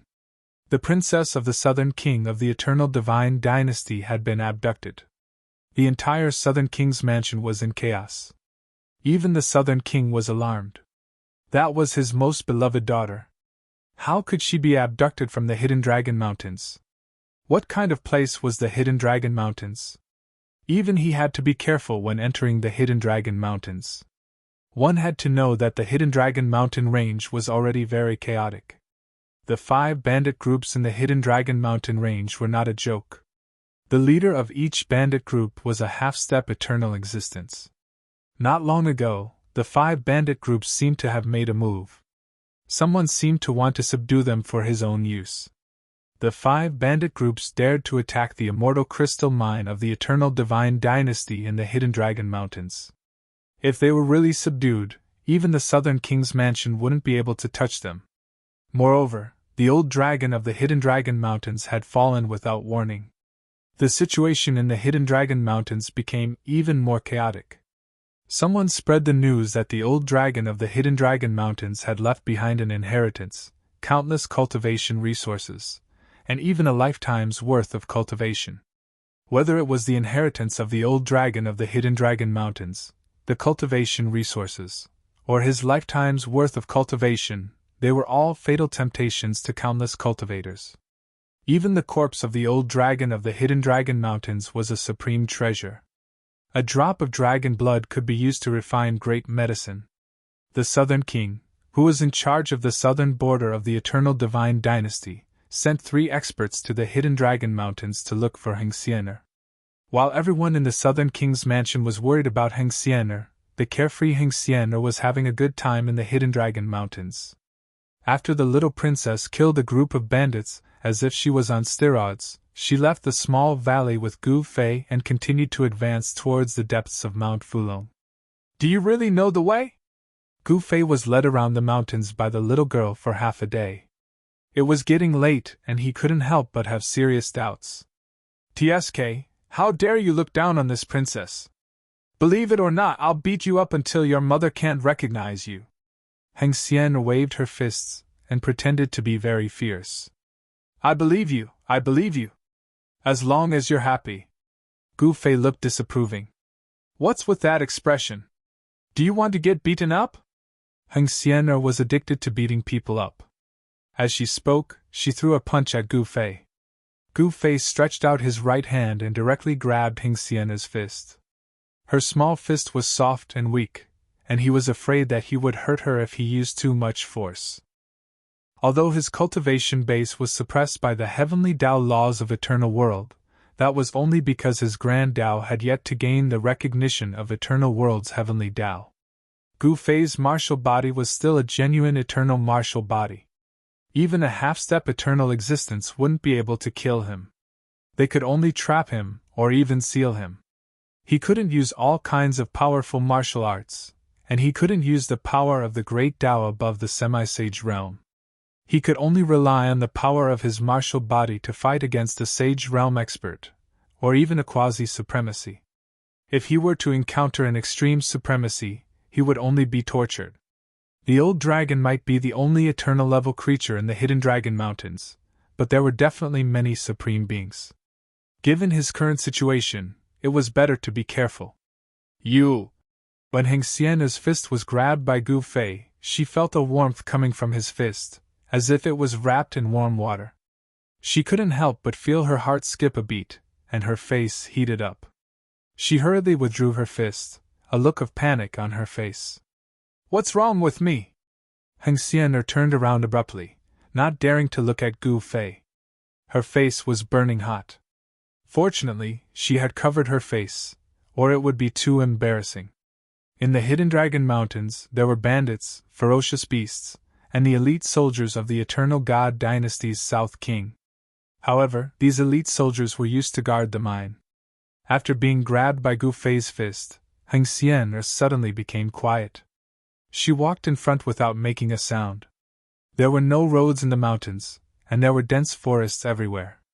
The roars of wild beasts could be heard from time to time. The heavenly Tao laws of eternal world were too strong. Only saint-level creatures could fly, which was something unimaginable in Gu Fei's original world. The saint-level creatures in the human realm and even the ancestral realm were extremely powerful. They could roam the starry sky, pluck the stars and catch the moon, and were almost omnipotent. But in eternal world, the saint-level creatures had only just reached the level of flight. It was impossible for them to roam the 9 heavens and pluck the stars and moon. In eternal world, only the extreme Tao Supremes had the ability to overturn rivers and seas. Gu Fei and Heng Xian'er leaped from treetop to treetop. When they crossed the mountain ridge, they suddenly saw a plume of black smoke rushing out from the mountain ridge in front of them. "That is..." Gu Fei furrowed his brows. "Haha, there's another fight." Heng Xian'er immediately became spirited, and she rushed toward the place where the black smoke was rising. "What a violent chick!" Gu Fei couldn't help but shake his head. He could see that this chick had been restrained for a long time, and she was like a canary in a cage. Once she was let out of the cage, she would start to let go of herself. Soon they arrived near the place where the black smoke was rising. "Smell of blood!" Gu Fei immediately smelled something strange in the air. "Smell of blood?" Heng Xian'er became excited when she heard that. They carefully passed through the forest, and saw that there was a large flat area outside the forest, and there was a hidden stronghold here. The stronghold was not very big, but the walls were made of blue bricks. These blue bricks were cut directly from the bluestone, and they were extremely hard. This was simply a fortress. However, at this time, the gate of the stronghold was smashed by someone, and there were many corpses lying around the entrance. Gu Fei noticed that there was not a single intact weapon on the ground. Those were all Tao soldiers, not ordinary weapons. However, these Tao soldiers were all broken. There was no sound coming from the stronghold, and it was terrifyingly quiet. "Let's go!" Heng Xian'er was somewhat impatient. "Wait!" Gu Fei's face was somewhat solemn. "What are you waiting for?" Heng Xian'er said impatiently. "Aren't you afraid of an ambush inside?" Gu Fei suddenly laughed. Heng Xian'er was startled when she heard this, but then she smiled slyly and took out a puppet from her inner world. That's right, it was a puppet. She directly injected a stream of yuan qi into the puppet, and the next moment, the puppet turned into a person, another Heng Xian'er. "Camouflage?" Seeing this, Gu Fei couldn't help but laugh. "TCH, what does a bumpkin like you know? This is called a scapegoat puppet. It can save lives." Heng Xian'er looked at Gu Fei with disdain. "Good stuff. Do you have any more? Give me one!" Gu Fei's eyes suddenly lit up when he heard this. A scapegoat puppet, such an inconspicuous thing, could really save lives at a critical moment. With this thing, it was equivalent to having an extra life. "Do you think this is a common item that you can find easily?" Chapter 47:16. There was a stronghold hidden in the mountains. Needless to say, this stronghold was definitely a stronghold of bandits. Otherwise, who would be so bored as to build a stronghold in the depths of the mountains? Gu Fei was very depressed. With his current cultivation, his divine sense could only cover a radius of a few hundred feet around him. He couldn't sense whether there were experts hiding in the stronghold. They didn't dare to rashly break into the stronghold. This kind of stronghold of bandits would definitely have all kinds of traps laid down. Although Gu Fei wasn't afraid, if he fell into the array and got trapped inside, he would be out of luck. His martial body was powerful, but he couldn't even use the sacred level divine ability. If he was trapped in the array, it would be difficult for him to get out. Although Heng Xian'er was a sacred level expert, her combat experience was almost equivalent to 0. If she encountered an expert, she wouldn't even know how she died. However, Heng Xian'er was very smart. She directly used her death scapegoat puppet to investigate the situation of the stronghold. The death scapegoat puppet turned into Heng Xian'er's appearance and directly walked towards the entrance of the stronghold. "I say, will this move of yours work?" Gu Fei was very doubtful of Heng Xian'er's ability. The death scapegoat puppet was only a death scapegoat and didn't seem to have any great divine ability. Gu Fei was an eternal sovereign in the lower realm, so he could also refine things like death scapegoat puppets. However, in this damned place where the heavenly Tao suppressed people to death, he couldn't even use the sacred level divine ability. "Why not? If you can do it, then do it." Heng Xian'er glared at Gu Fei and said. "Hee, as long as you're happy." Gu Fei didn't want to argue with this little girl because he knew that women could sometimes be unreasonable, especially this unruly little princess. Both of them stared at the figure of the death scapegoat puppet, only to see the figure directly walk through the broken gate of the stronghold. Then, there seemed to be no then. It was like a stone sinking into the sea. "What the hell?" Gu Fei looked at Heng Xian'er and said. Heng Xian'er glared at Gu Fei and then walked out of her hiding place. "Hey, what are you doing?" Gu Fei quickly pulled her back. "What else can we do?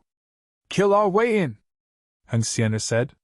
Her death replacement puppet was still inside. "Just like that? Do you want to die?" Gu Fei was really worried about this girl's IQ.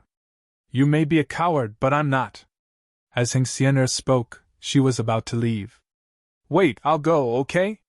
Gu Fei could not admit defeat, especially in front of a woman. "You! A half-step saint!" Heng Xian'er smiled disdainfully. "What? Are you looking down on me? Use your Tao soldier to slash at me." Gu Fei was not convinced. "Are you crazy? Even the weakest of my Tao soldiers is a sacred artifact." Heng Xian'er looked at Gu Fei as if she was looking at a monster. "Ha ha! Very good. In that case, use your most powerful Tao artifact to scratch me. If you can scratch the skin on my hand, you will be my master. I will do whatever you tell me to do. What do you think?" Gu Fei laughed. "All right, that's what you said." Heng Xian'er was overjoyed and directly took out a sword from her inner world. As soon as this sword was taken out, the surrounding temperature dropped rapidly. "Half-step eternal Tao weapon? Your old man really dotes on you a little too much," Gu Fei said with a smile. "What are you talking about?" Heng Xian'er was unhappy and directly drew her sword. "Give me your hand." Heng Xian'er's almond-shaped eyes widened as she stared at Gu Fei angrily.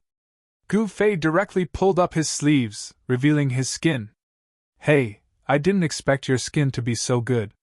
When Heng Xian'er saw Gu Fei's jade-like arm, she was a little surprised. This guy's skin was even better than a girl's. She was a little envious and jealous. "Hurry up and do it. What are you waiting for?" Gu Fei was a little impatient. Heng Xian'er gritted her teeth and directly took out her sword and gently cut Gu Fei's arm. However, the scene of blood spurting out did not appear at all. How is this possible? Heng Xian'er rubbed her eyes, thinking that she was seeing things. However, there was not even a scratch on Gu Fei's arm that was cut by the sword edge. Impossible. Heng Xian'er couldn't believe what she saw. The sword in her hand was a half-step eternal Tao weapon, but it couldn't even cut the skin of a little half-step sage. What's impossible? Gu Fei was proud. Again. Heng Xian'er didn't believe it. This time, she directly used her sword to cut Gu Fei's arm. Then, Heng Xian'er was dumbfounded. This time, she saw it clearly. She stared at the place on Gu Fei's arm that was cut by the sword edge. Impossible. Could it be that this sword is fake? Heng Xian'er looked dumbfounded. She even suspected that the half-step eternal sword in her hand was fake. Well, I also suspect that this sword is fake. Why don't you give this sword to me? Gu Fei said seriously. Humph. Trying to fool this princess? Dream on. Heng Xian'er directly threw the half-step eternal sword into her inner world. Are you in eternal supremacy? Heng Xian'er stared at Gu Fei with a puzzled look. What do you think? Gu Fei said, pretending to be mysterious. Are you still not going? Heng Xian'er said angrily. Yes, yes, yes. Gu Fei said as he walked out of his hiding place, and then walked unhurriedly towards the gate of the stronghold. He dared to enter the stronghold because he had an eternal martial body. Unless an eternal supremacy attacked, no one could hurt him. Gu Fei felt that the closer he got to the stronghold, the stronger the smell of blood in the air. He would not foolishly walk in through the gate of the stronghold. There was more than one place to enter the stronghold. The high wall was useless to Gu Fei. He walked to a secret place, and then carefully climbed up the wall. Cunning guy! Heng Xian'er, who was hiding in the dark, saw this scene and directly raised her middle finger at Gu Fei, who was climbing the wall.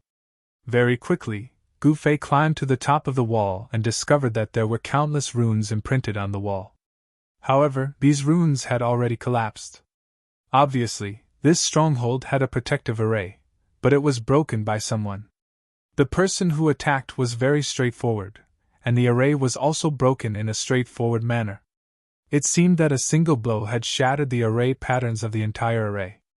Gu Fei leaned on the wall and looked into the stronghold. He saw that the stronghold was in a mess, and the ground was littered with corpses. The entire stronghold seemed to have been annihilated by someone. At that moment, Gu Fei also saw Heng Xian'er's death scapegoat puppet incarnation. The puppet incarnation was circling around the empty space of the stronghold. Array! Bewildering array! Gu Fei saw through it with a glance.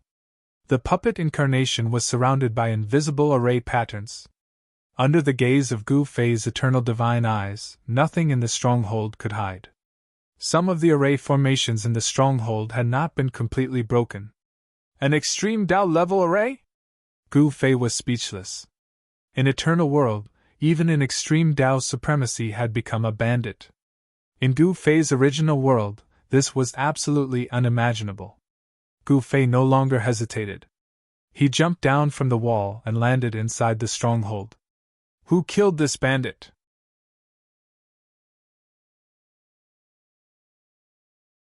Chapter 47:17.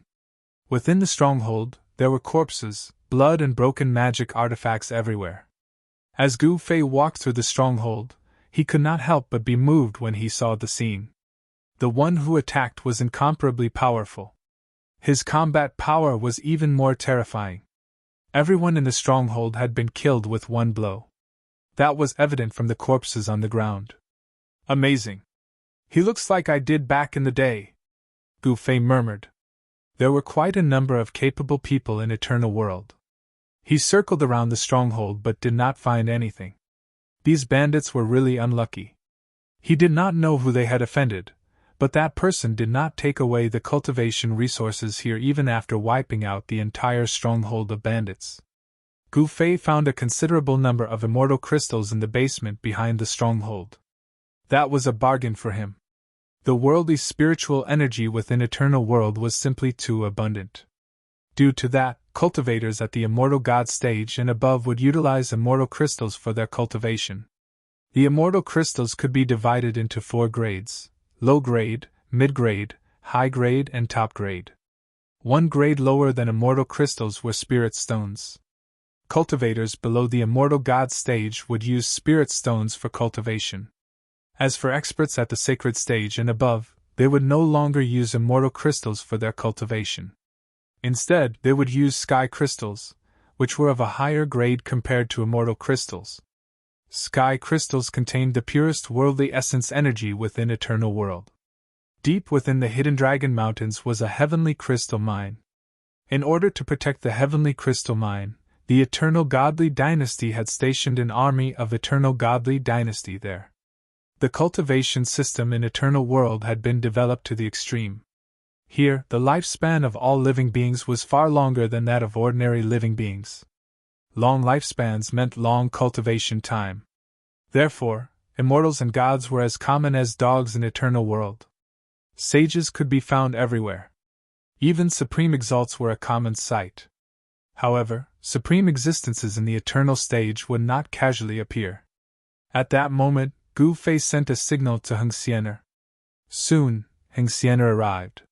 When she saw that her death scapegoat puppet was trapped in the broken array of the stronghold, she became furious. She stepped forward and took out the half-step eternal divine sword. With one slash, she destroyed the broken array and kept the death scapegoat puppet. Humph! As expected, there are still survivors. At this time, a sneer sounded in the minds of Gu Fei and Heng Xian'er.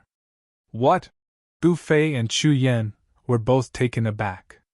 In the next moment, a huge golden hand directly descended from the sky, blasting towards Gu Fei and Heng Xian'er in the stronghold. The violent palm force erupted, and ripples visible to the naked eye appeared in the void. Extreme Supreme? Gu Fei could not help but change his expression when he sensed the powerful energy ripples that erupted from the golden hand that slammed down from the sky. What? Heng Xian'er was stunned by this scene. She stood there in a daze, not knowing what to do. Do you want to die? Gu Fei pulled Heng Xian'er over and pressed her under his body. Then, he propped himself up with all four limbs and used his back to receive the palm that was descending from the sky. Rumble! As the golden hand slammed down, the entire village began to shake. One house after another turned into dust and drifted between heaven and earth. Boom! As the golden hand fell, there was a loud noise that shook the mountains. The entire village was smashed into the ground by the golden hand that descended from the sky. I thought there would be a big shot, but it's just two little guys. A figure appeared in the sky, looking down at the flying dust below, and said indifferently. In the next moment, this person took a step forward and instantly disappeared into the void, leaving directly. Creatures below the Extreme Supreme wouldn't be able to survive at all. This Extreme Supreme didn't expect that a little half-saint could actually withstand his attack. The smoke and dust in the mountain lasted for a full 4 hours before dissipating. In the mountain ridge, the original location of the stronghold was impressively replaced by a huge palm print. At this time, 2 guys climbed out of the giant palm print sneakily. You! Heng Xian'er was really speechless. She never thought that Gu Fei could actually block the attack of an Extreme Supreme and save her life. Just now, if it weren't for Gu Fei protecting her under his body, she was afraid that she would really die. The moment the golden hand fell, she felt how close she was to death. However, even though she was protected by Gu Fei's body and Heng Xian'er was wearing an extreme Dao-grade protective armor, she was still injured. Of course, it was only a light injury. Seeing Heng Xian'er's disheveled appearance, Gu Fei couldn't help but laugh. What are you laughing at? You're even more miserable than this princess, okay? Heng Xian'er glared at Gu Fei and said angrily. Gu Fei was really miserable. His clothes were torn and hung on his body, and there was a faint palm print on his back. Heng Xian'er couldn't help but admire him. This guy actually had such a powerful Dao body. Could it be that this guy was really an eternal-level old monster? Did something go wrong with his cultivation, causing his cultivation to drop from the eternal realm to the bottom? Heng Xian'er couldn't help but doubt this. One must know that it was impossible for a half-step sage to have such a powerful Dao body. That was the attack of an Extreme Supreme, and he actually withstood it. Who is the one who plotted against this princess? If this princess finds out, I will definitely tear him to pieces. Heng Xian'er said fiercely. You better wash up and sleep. The other party is an Extreme Supreme. Gu Fei said disapprovingly.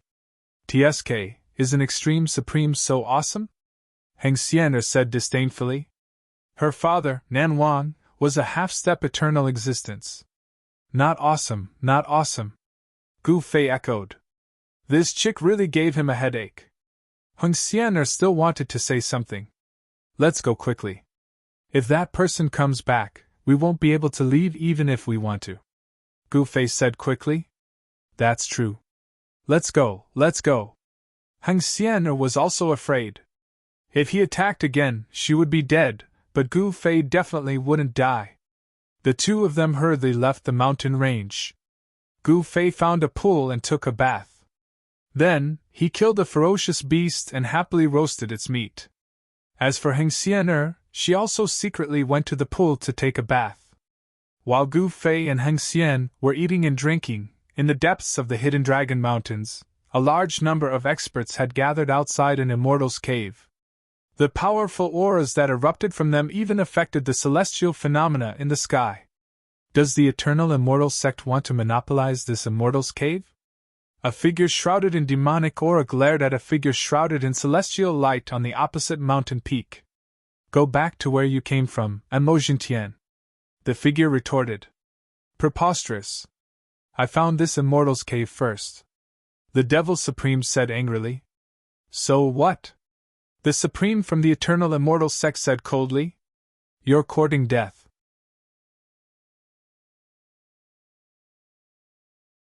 Chapter 47:18.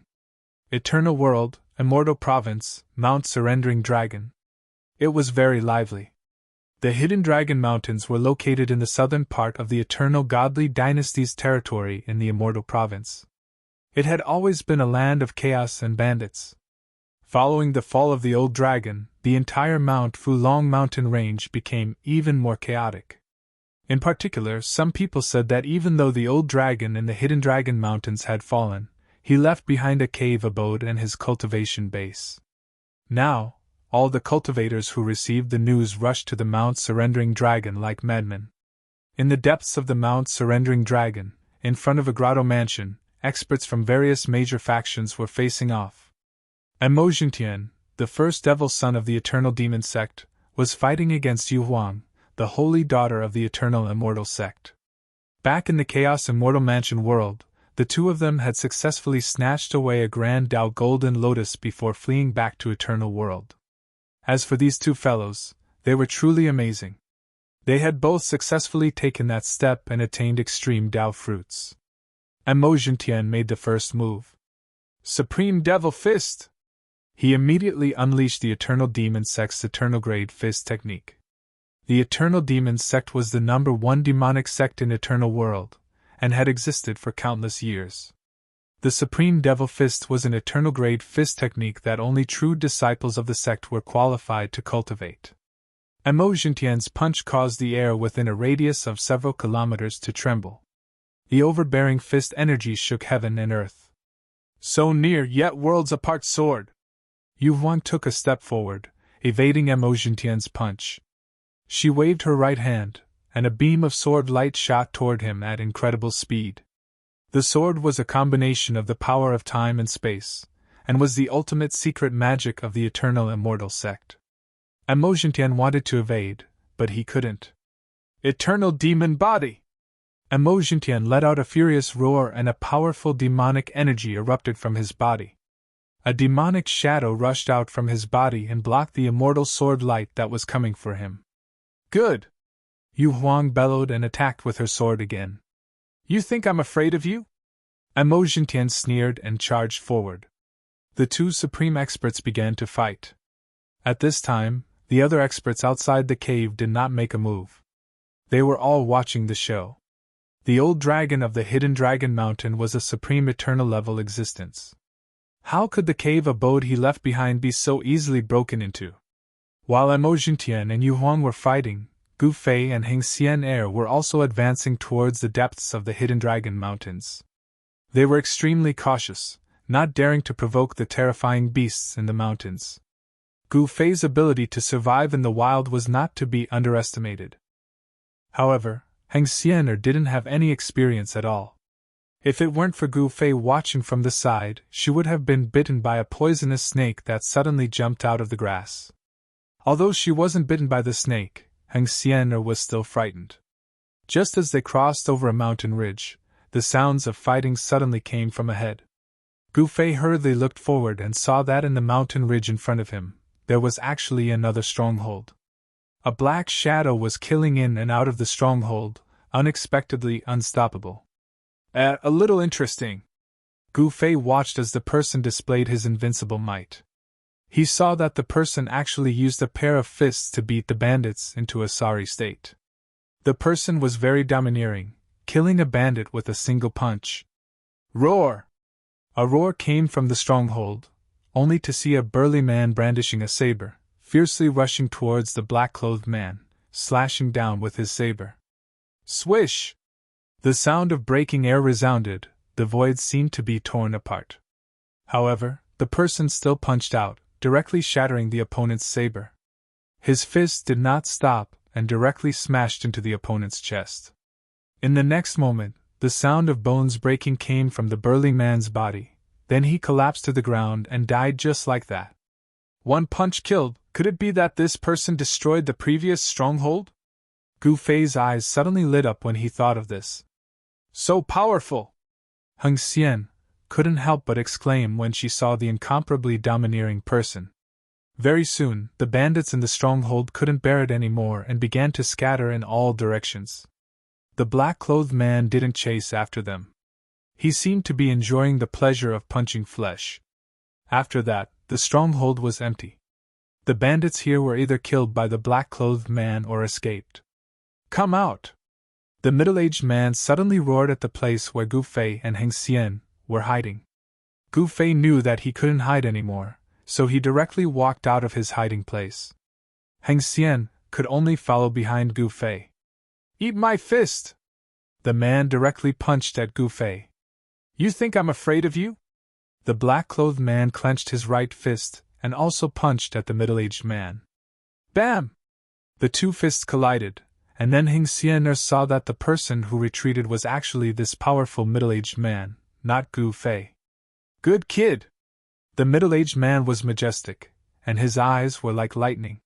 He stopped retreating and looked at the black-clothed young man in surprise. Martial Extreme Immortal Trace Fist Technique. Are you a disciple of the Martial Extreme Immortal Sect? Gu Fei suddenly said. How did you know? The middle-aged man was shocked when he heard this. The Eastern Martial Immortal Sect was one of the top sects in the Eternal World. This black-clothed young man could actually tell that his fist technique was from the Martial Extreme Immortal Sect. Could it be that this kid had some kind of relationship with the Martial Extreme Immortal Sect? Haha, I just happen to know a few disciples of the Eastern Martial Immortal Sect, Gu Fei said with a smile. Back in the Primal Chaos Immortal Mansion world, he had met Wu Ji and the other two disciples of the Martial Extreme Immortal Sect. I see. The middle-aged man's eyes flashed with a cold light. If you two don't mind, how about coming to my place? The middle-aged man said. Sure! Gu Fei readily agreed. Heng Xian also had no objections. With that, the middle-aged man led Gu Fei and Heng Xian away from the stronghold, disappearing into the mountains. Meanwhile, in front of the old dragon's cave in Mount Hidden Dragon, Holy Daughter Yu Huang of the Eternal Immortal Sect and Devil Son Mo Jintian of the Eternal Devil Sect were still fighting. The two of them were evenly matched, and it would not be easy to determine a victor. Someone was trying to break the seal of the old dragon's cave. However, as long as someone attacked the seal at the entrance of the cave, they would suffer a counterattack. Many people were unlucky. Although they didn't lose their lives, injuries were unavoidable. Hey, old bro, I didn't think your place would be so good. The middle-aged man led Gu Fei and Heng Xian to a valley where flowers bloomed and the scenery was picturesque. It was as if they had entered a paradise. Hee, it's not bad. The middle-aged man, Liang Feng, smiled as he brought Gu Fei and Heng Xian into a pavilion. Then, he ordered people to serve wine and dishes to entertain them. Old bro, you're too polite!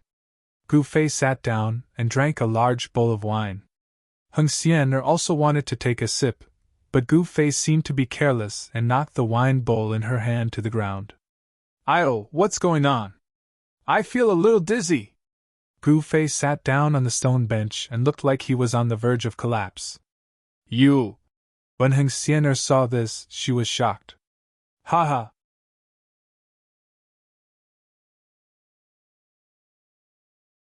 Chapter 47:19. Gu Fei and Heng Xian were led to a fairyland-like valley by a guy named Liang Feng. Liang Feng set up a banquet in the pavilion to entertain Gu Fei and Heng Xian. But Gu Fei, who had just drunk a bowl of wine, was already on the verge of collapse. Ha ha, that's true! Several powerful figures appeared outside the pavilion. Heng Xian'er suddenly stood up and directly slammed her palm towards Liang Feng, who was sitting across the table. Liang Feng also let out a loud laugh. Like a phantom, he rushed out of the pavilion. Heng Xian'er's saint-level palm force actually collided with an invisible force. A layer of light barrier appeared around the pavilion, blocking her palm force.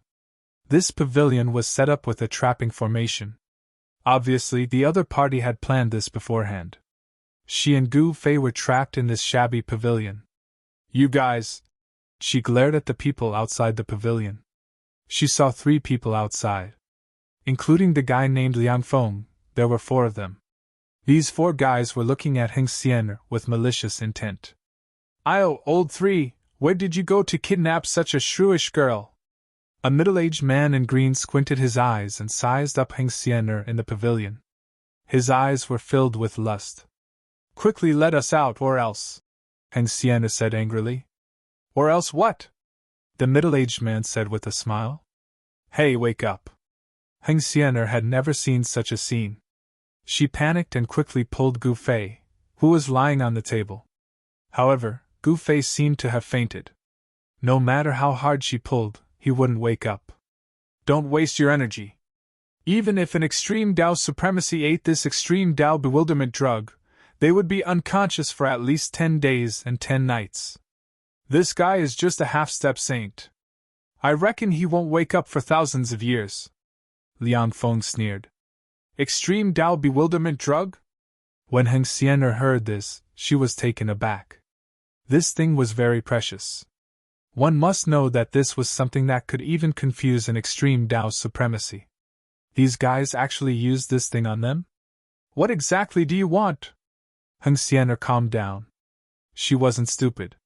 As the daughter of the southern hegemon of the eternal divine dynasty, she wasn't someone to be trifled with. Smart. How about this? First, hand over all the cultivation resources you have on you, and then we'll talk. A short and fat middle-aged man in black suddenly said. Dream on, Heng Xian'er said angrily. Hey, I just said that you're smart. Why are you so stupid now? Fatty shook his head. Fourth bro, why are you still talking so much nonsense with this girl? Let's knock this guy out first. Then, won't everything on her be ours? A tall and mighty middle-aged man with straight eyebrows said coldly. Boss is right. Everyone nodded. When Heng Xian'er heard this, her expression changed. Who are you? Heng Xian'er's eyes were filled with anger. Ever since she was born, she had never been schemed against by others. She didn't expect to encounter it today. Your Highness, stop pretending to be calm. The middle-aged man called Liang Feng sneered. Do you know who I am? Heng Xian'er was even more shocked. Ha ha! The 4 guys outside suddenly burst into laughter. They seemed to be amused by Heng Xian'er. The Southern Overlord has been looking for you all over the world. It's impossible for us not to know you. The white-faced middle-aged man opened the folding fan in his hand. A faintly discernible fragrance immediately spread out from the folding fan in his hand. You know who I am, yet you still dare to scheme against this princess. You guys are really bold. Heng Xian'er gritted her teeth and said. TCH. The 4 guys showed disdainful expressions. Who asked us to have a little enmity with that Southern Overlord? Today, let's take some interest from him. The white-faced middle-aged man smiled and walked towards the pavilion. With a wave of his hand, the layer of light covering the pavilion disappeared. You! Heng Xian'er still wanted to say something, but she suddenly felt dizzy. Then she weakly sat down on the stool. Both her hands supported the table, and she was on the verge of collapsing. What does the Southern Overlord's woman look like? I want to see. The white-faced middle-aged man said and reached out to pull off Heng Xian'er's veil. Heng Xian'er wanted to stop him, but her hands and feet were powerless. The white-faced middle-aged man pulled off Heng Xian'er's veil. He only felt that his eyes lit up. A peerless beauty. He had never seen such a breathtaking woman before. She was pure with a hint of charm, especially that cold temperament. This was simply a goddess who didn't eat the food of the mortal world. This chick is mine. I'll fight anyone who dares to snatch her from me. The white-faced middle-aged man looked at Heng Xian with an even more lustful gaze. Second brother, we can't touch this chick for the time being. At this time, the others also walked into the pavilion. Hearing the big brother's words, the white-faced middle-aged man's mouth twitched a few times, but he didn't dare to say anything. If the southern overlord knows that his precious daughter is in our hands, will he go crazy? Fatty said with a sinister smile. All right, don't be muddle-headed at this crucial moment. The big brother glanced at everyone and said, Got it, big brother. Fatty laughed. We, the 4 venerables of Mount Fulong, are not vegetarians. The white-faced middle-aged man said disdainfully. It's always better to be careful. The guy named Liang Feng said with a solemn expression. Bam! Gotcha! At this moment, a muffled sound mixed with the sound of bones breaking was heard. The pavilion suddenly burst into a cloud of blood mist, and the entire pavilion was instantly filled with the pungent smell of blood. Both Liang Feng and the pale-faced middle-aged man were covered in blood, and they were completely stunned. The black-shirt fatty was also dumbfounded and almost peed his pants from the scene in front of him. A fist actually pierced through the chest of the big brother of the 4 venerables. This fist penetrated through their big brother's back and came out from his chest. Looking at the back of their big brother, there was actually a person standing there. This person was actually Gu Fei, who was knocked out by the extreme Dao hypnosis drug from the beginning.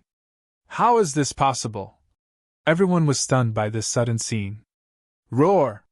The big brother of the 4 venerables of Mount Fulong roared, and a powerful extreme Dao power was about to erupt. However, Gu Fei took advantage of the fact that the force had yet to explode and kicked him out of the pavilion. Boom! The big brother of the 4 venerables of Mount Fulong smashed into a mountain a dozen miles away like a cannonball, causing half of the mountain to explode. Gu Fei! Heng Xian let out a weak cry before collapsing onto the table and fainting. You're courting death! The black-shirt fatty and the others regained their senses and attacked Gu Fei fiercely. Just a quasi-supreme.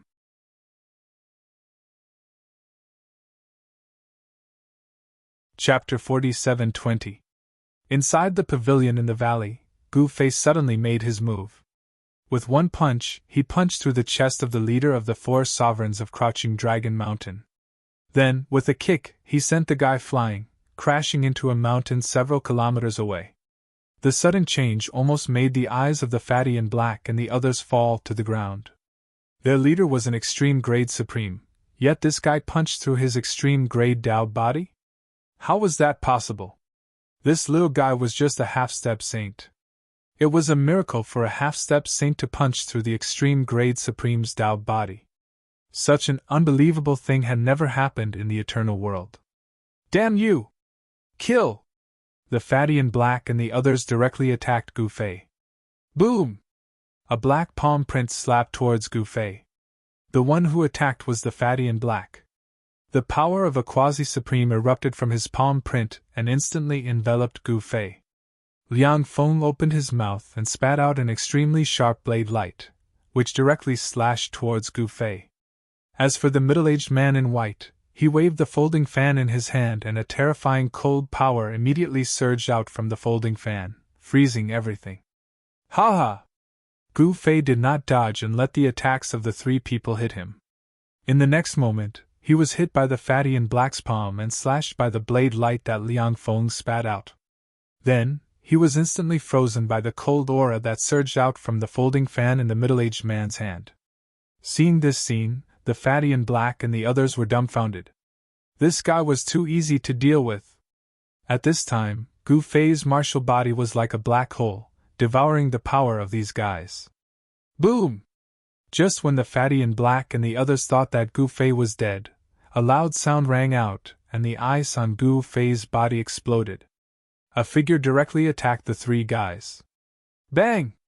Gu Fei returned a palm strike to the fatty in black and sent him flying out of the pavilion. Swoosh! Then, he chopped down at Liang Feng. Resplendent blade light shot out from his hand and struck Liang Feng, sending him flying out of the pavilion. As for the middle-aged man in white, he took a punch from Gu Fei. This punch caused the guy to spit out a mouthful of blood, and he was sent flying for more than 10 miles. His head smashed into another mountain, creating a huge hole in it. Seeing this scene, the black-clothed fatty and Liang Feng were greatly alarmed. Could it be that this fellow was actually pretending to be a pig to eat a tiger? Otherwise, how could this guy possess such abnormal battle prowess? Is this guy really only at the half-saint realm? He's just a quasi-supreme. He can't even withstand a single blow. Gu Fei was extremely domineering. He then took out a drop of immortal god liquid and fed it to Heng Xian. As soon as Heng Xian ate the immortal god liquid, she immediately woke up and looked at Gu Fei with a complicated expression. She could feel the power contained in this drop of immortal god liquid. Although Heng Xian was the precious daughter of the southern hegemon of the eternal divine dynasty, she had never eaten a divine medicine with such strong vitality. This divine medicine not only cured her of the extreme Tao confusion drug, but also improved her cultivation. A divine medicine that could improve the cultivation of a saint-level expert was definitely extraordinary. "Little guy, I'm going to kill you!" At this time, a roar came from afar. Then, the lower half of the mountain that was smashed by the leader of the 4 Supremes of the Hidden Dragon Mountain also exploded with a loud bang. Dust rose high into the sky. A figure rushed out of the dust and instantly appeared above the pavilion. There was a bloody hole in this person's chest. This person was the leader of the 4 Supremes of the Hidden Dragon Mountain. The leader of the 4 Supremes of the Hidden Dragon Mountain roared and slammed his palm down on the pavilion below. Violent extreme Tao-level power erupted from his hand. The void trembled. The attack of an extreme Tao Supreme was naturally no small matter. Gu Fei grabbed Heng Xian and rushed out of the pavilion. Boom! With a loud bang, the entire pavilion was smashed into smithereens by the leader of the 4 Supremes of the Hidden Dragon Mountain. A huge handprint was left where the pavilion used to be. This guy. Although Heng Xian was a saint, under the pressure of an extreme Tao Supreme, her mind almost collapsed. Gu Fei waved his right hand, and Heng Xian flew out of the valley like a cloud. At this time, Gu Fei had no worries. He directly stomped on the ground, and in the next moment, he shot up into the sky and attacked the leader of the 4 Supremes of the Hidden Dragon Mountain. Muffled sounds of collisions rang out as the two exchanged over a dozen moves in the air before Gu Fei landed on the ground. His cultivation was not enough to roam the 9 heavens like an extreme Tao Supreme, but his Tao body was so strong that even an extreme Tao Supreme couldn't withstand a punch from him. By the time Gu Fei landed on the ground, Fatty and Black and the others were already charging at him. Boom! Violent energy waves spread out, with Gu Fei as the center. Everything within a few miles was shaken into smithereens. Kill! Liang Feng became one with his saber and attacked Gu Fei. Clang!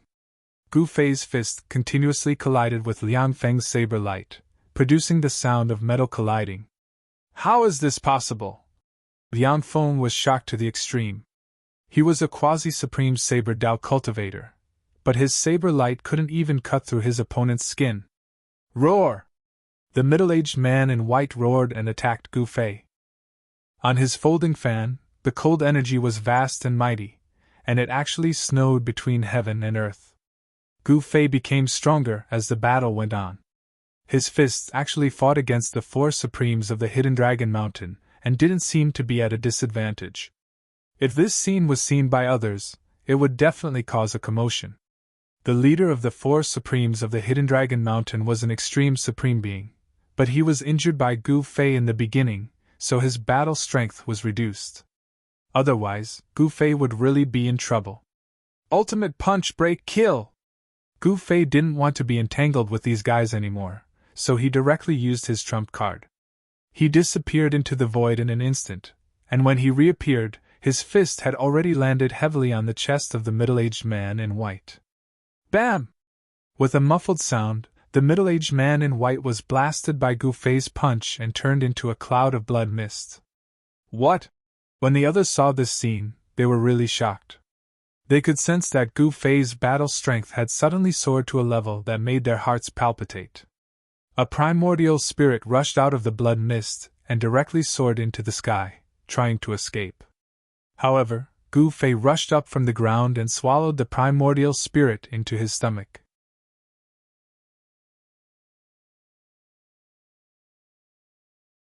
Chapter 47:21. In the Hidden Dragon Mountain, in the lair of the Four Supremes, Gu Fei battled the Four Supremes, and they were locked in a stalemate. However, Gu Fei did not want to play around with them anymore. He immediately performed the Extremity Breaking Fist, breaking the limit with one punch and destroying the middle-aged man in white's body. The power of the Extremity Breaking Fist was too strong. Although the middle-aged man in white was a quasi-supreme, he could not withstand it. After his body was turned into a bloody mist, his primordial spirit soared into the sky in an attempt to escape. However, Gu Fei also soared into the sky and swallowed the middle-aged man's primordial spirit into his stomach. Rumble! An extremely powerful wave of power came from Gu Fei's body. His cultivation had broken through to the saint level, and the power of the divine path filled every part of his body. Roar! Gu Fei roared into the sky, and the surrounding void trembled. The others were all dumbfounded at the sight. Lao Bai is dead! How is this possible? The voice of the fatty in black trembled. Liang Feng was also dumbfounded. The leader of the Four Supremes of the Hidden Dragon Mountain was about to go crazy. Feeling the return of the power of the saint level, Gu Fei was extremely excited. He had finally become a saint in the eternal world. He was familiar with the power of the divine path, and familiar with the laws of the divine path. He extended his right hand and clenched the void. Powerful spiritual chi of the world gathered toward him in a frenzy, forming a divine sword in his hand. Virum! He shook the divine sword in his hand, and in the next moment, countless rays of light from the sword shot out from his hand towards the remaining Four Supremes of the Hidden Dragon Mountain. Every ray of light from the sword was as dazzling as a divine rainbow. They were extremely sharp and terrifying, as if they could split the heavens and the earth in half. How is this possible? He's only a saint level? The leader of the Four Supremes of the Hidden Dragon Mountain was shocked when he felt the power of Gu Fei's move. Guardian of the Extreme Path!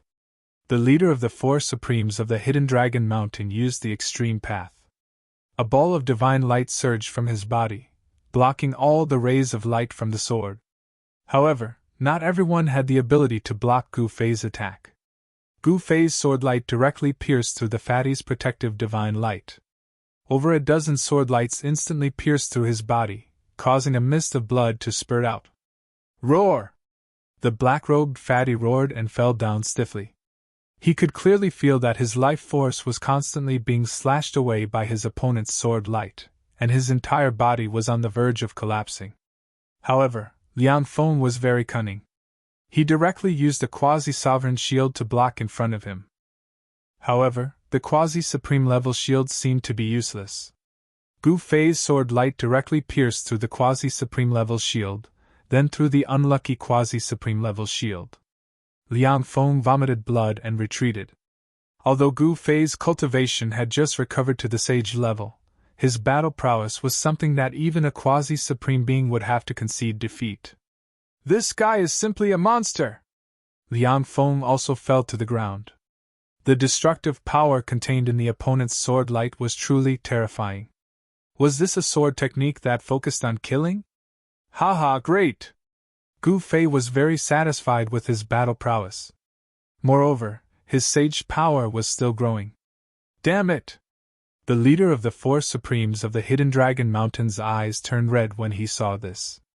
A mere sage could actually injure a quasi-supreme being. To him, this was simply a miracle. The battle prowess displayed by Gu Fei was beyond his understanding.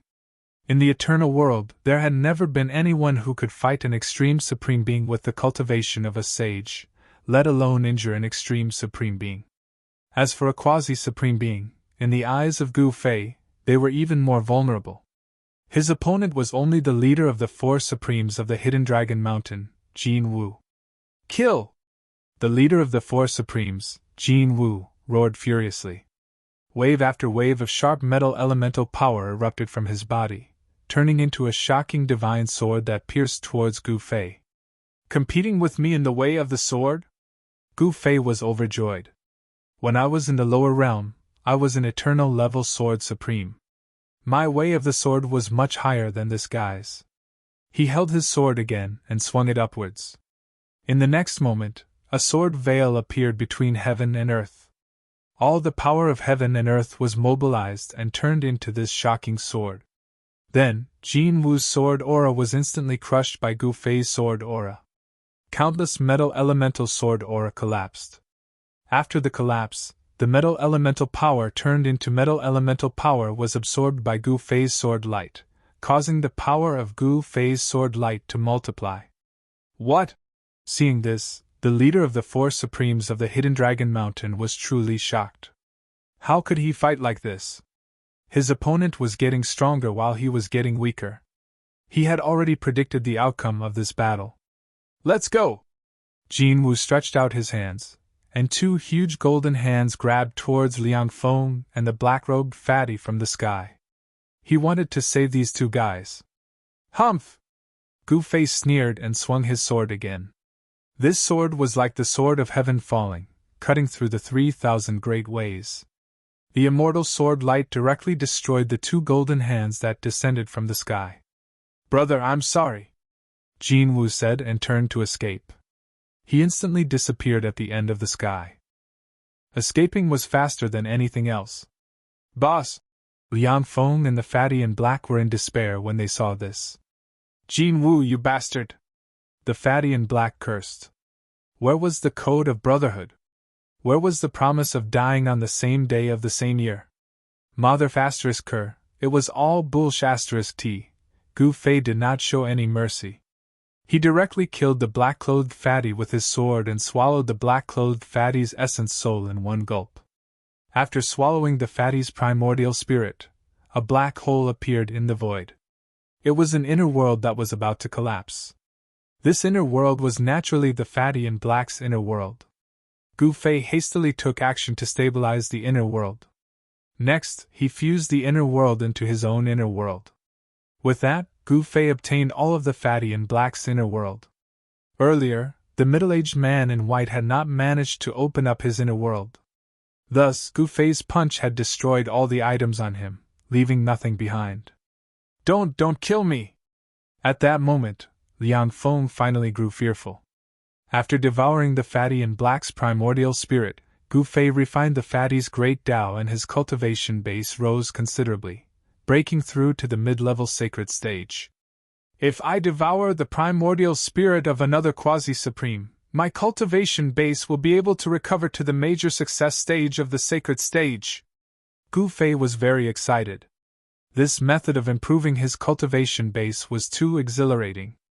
There was no need for him to painstakingly comprehend the heavenly Tao of eternal world. All he needed to do was refine the other party's great Tao essence. The other party's great Tao essence contained the other party's understanding of the heavenly Tao of eternal world, turning the other party's possessions into his own. This was definitely a shortcut for him to recover his cultivation base. This method was countless times more powerful compared to the demonic heaven-gorging art. He no longer had to painstakingly comprehend the heavenly Tao of eternal world.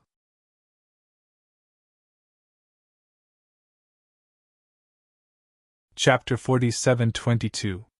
Eternal world was simply too big. It was home to tens of thousands of races and countless experts. Not even eternal supremes could determine just how big this world was. The cultivation system within eternal world had also reached an extreme. Countless cultivation techniques had been tempered and refined. The inferior ones were eliminated while the superior ones were kept and passed down. Gu Fei's method of furiously devouring the cultivation base of others was something that cultivators from the demonic path would often use. At first glance, it would appear to be no different from the demonic path. However, in essence, Gu Fei's devouring technique did not simply absorb the cultivation base of his enemies. Instead, he would devour and refine the cultivator's comprehension towards the grand Tao into his own. That was a defiance of heaven. he had cultivated the 9 secrets of immortal Tao, an extreme Tao technique.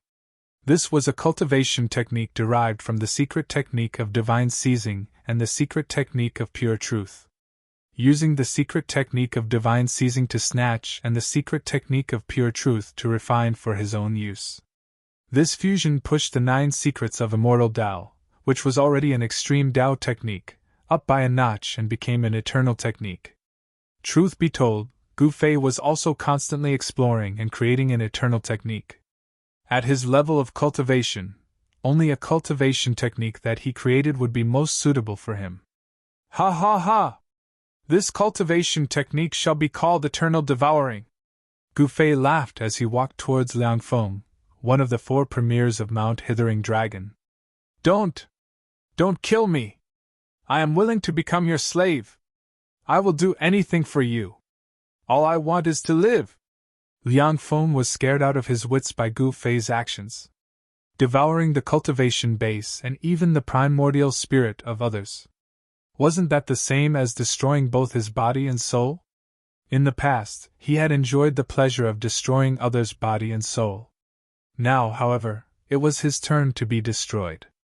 There was no pleasure in that. There was only fear. At this moment, he finally understood the fear and despair of those who had been destroyed in body and soul by him before they died. This could simply drive people crazy. You must have harmed quite a number of people. There is no reason for me to let you go and harm others. After saying that, Gu Fei extended his right hand to grab Liang Feng. Go to hell!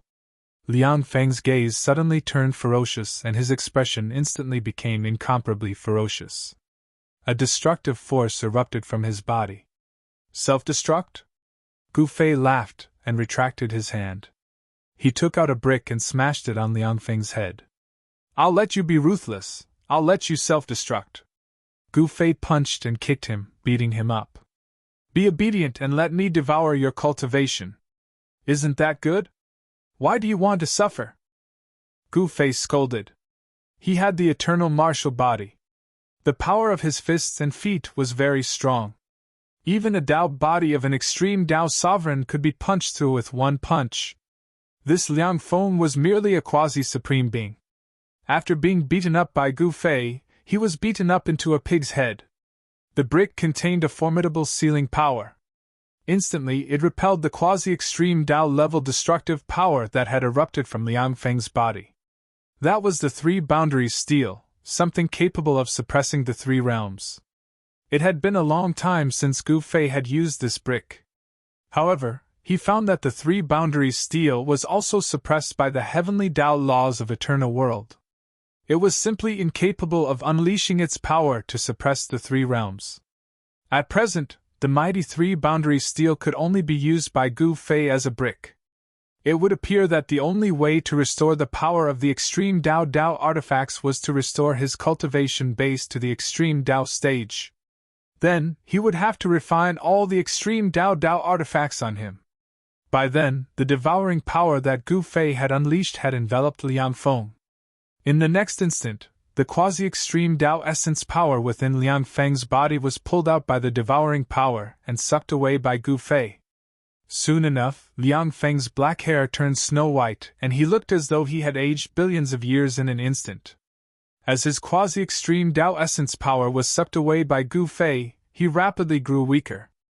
As for Gu Fei, his aura kept growing stronger and his cultivation base rose. It did not take long for him to continuously devour and comprehend the grand Tao laws of eternal world contained within Liang Feng's quasi-extreme Tao essence power. Thus, his cultivation base was able to smoothly recover to the great sage stage. Hey, what are you doing? Suddenly, a voice rang out from behind Gu Fei. Sigh. Mommy. My little grandaunt. Scaring people will scare people to death. Gu Fei was fully focused on comprehending the heavenly Tao fragment of eternal world contained within Liang Feng's essence power. Thus, he failed to notice that someone had appeared behind him. He was careless. The one who came was none other than Heng Xianer. If someone else had been frightened by her, that person would have suffered from cultivation deviation and died. At that moment, Liang Feng's quasi-extreme Tao essence power was completely devoured by Gu Fei. He revealed a look of relief before turning into ashes and dissipating into the void, disappearing from this world. Since then, the 4 sovereigns of Crouching Dragon Mountain had become a thing of the past. Only the eldest of the 4, Jin Wu, had escaped.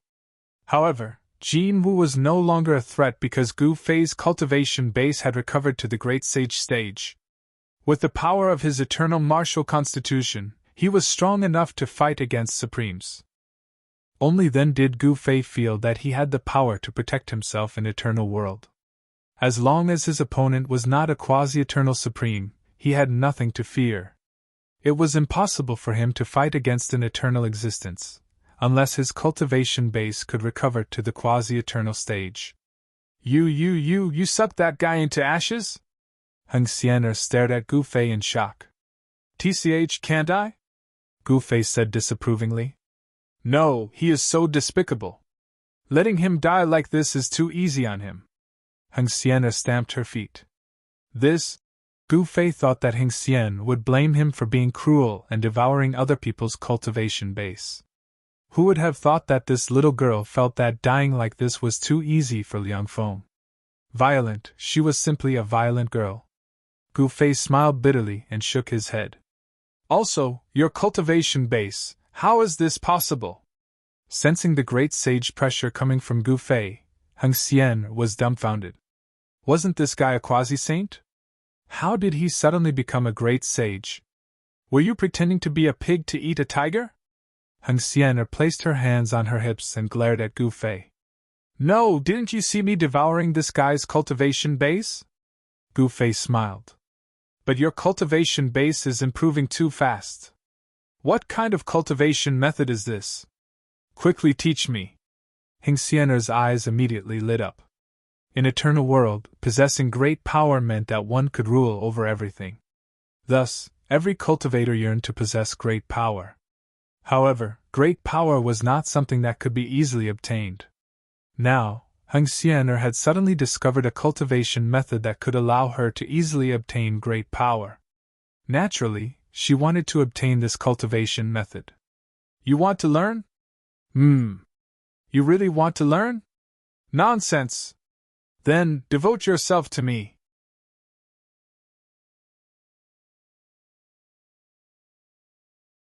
Chapter 47-23.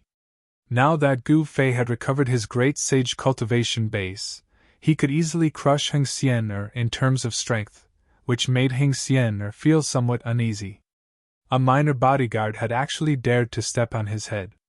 However, in Eternal World, power was everything. The one with the strongest fist would be the boss. Heng Xian'er was very unhappy, but there was nothing she could do about it. However, she continued to pester Gu Fei, wanting him to teach her the heaven-defying devouring technique. Gu Fei, however, would not budge no matter how hard she tried. You're too stingy. In the end, Heng Xian'er could only sulk. TCH, this is not a matter of being stingy. If it were you, would you be able to teach me the eternal law of your eternal godly dynasty? Gu Fei's retort left Heng Xian'er speechless. The eternal godly dynasty naturally had its own eternal law, but it was definitely the dynasty's defining cultivation method. Even Heng Xian'er, the daughter of the southern hegemon, had not been able to learn it. Meanwhile, in the depths of the Hidden Dragon Mountains, Yu Huan of the Eternal Immortal Sect and Mo Xingtian of the Eternal Devil Sect were still fighting in front of the Grotto Mansion. The two extreme Dao experts fought from the ground to the sky, and from the sky to the ground. It was an intense battle, and it was hard to tell who would win. The two extreme Dao-level powers kept colliding, and the surrounding mountain ridges were affected. But in Eternal World, the extreme Dao Supreme experts had lost their ability to overturn rivers and seas. The heavenly Dao laws were simply too powerful here. It was already good enough that the battle between Yu Huang and Mo Xingtian had destroyed a mountain range. Quite a few people have come. Gu Fei and Heng Xian'er had also arrived near the Grotto Mansion. Seeing the dazzling immortal light and towering demonic energy, even he could not help but feel shocked. The aura of the immortal Dao was very familiar. Gu Fei immediately recognized the woman shrouded in immortal light. It was Yu Huang, the holy daughter of the eternal immortal sect. This woman was truly amazing. After obtaining his Grand Tao Golden Lotus, her cultivation base broke through to the extreme Tao realm so quickly. It seemed the top sects of Eternal World could not be underestimated. Yu Huang, do you need help? Just then, a purple sun appeared in the distant sky. The mighty power of the purple sun surged forth. Another extreme Tao Supreme had appeared. It's Emperor Ziyang! He's here! Emperor Ziyang was definitely one of the top youths of Eternal World. He had once fought in the lower worlds and successfully returned. After returning to Eternal World, Emperor Ziyang's cultivation base broke through to the extreme Tao realm in less than half a year.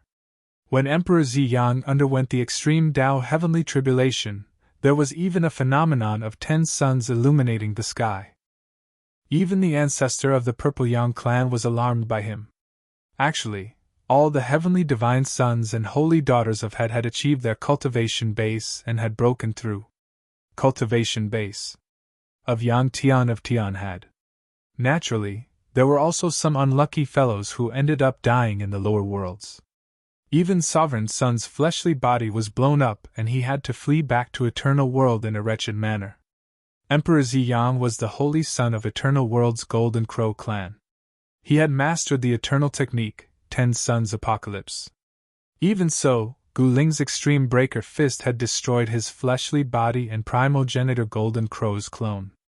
Had it not been for that, he would have died in the lower worlds. By then, the passageway leading to the lower worlds had been closed. No one could go there anymore.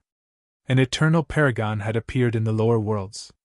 Before figuring out what was going on in the lower worlds, no one was willing to provoke that eternal paragon. However, no one knew that the eternal paragon from the lower worlds had secretly come to Eternal World. Furthermore, his cultivation base had recovered to the Great Sage stage. Given Gu Fei's eternal martial constitution, even if he encountered a half-step eternal expert, he would be able to escape even if he could not win.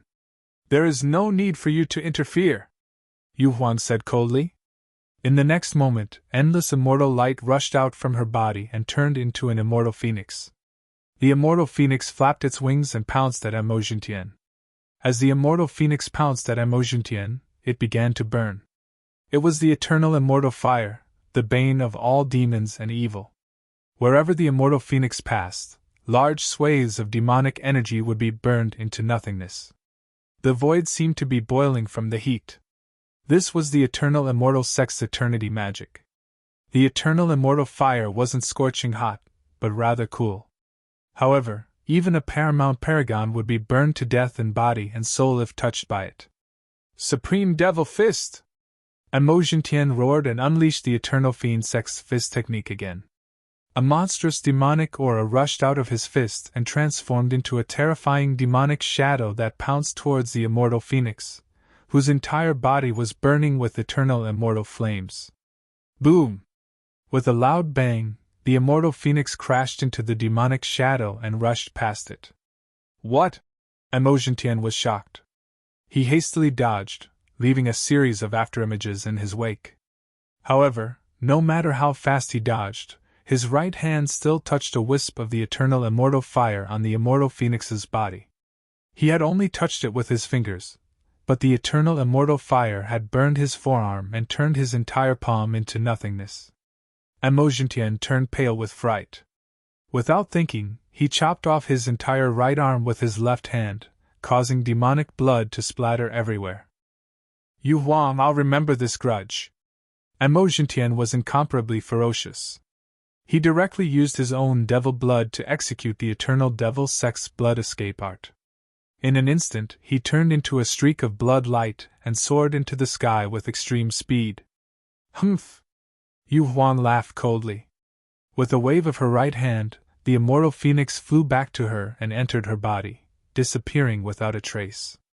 TCH, I thought she could really use the eternal immortal fire. So it's the power of a Tao artifact. Gu Fei immediately understood what was going on when he saw this scene from a distant mountain top. Yu Huang used a Tao artifact that was at least a half-step eternal realm. Should we go up?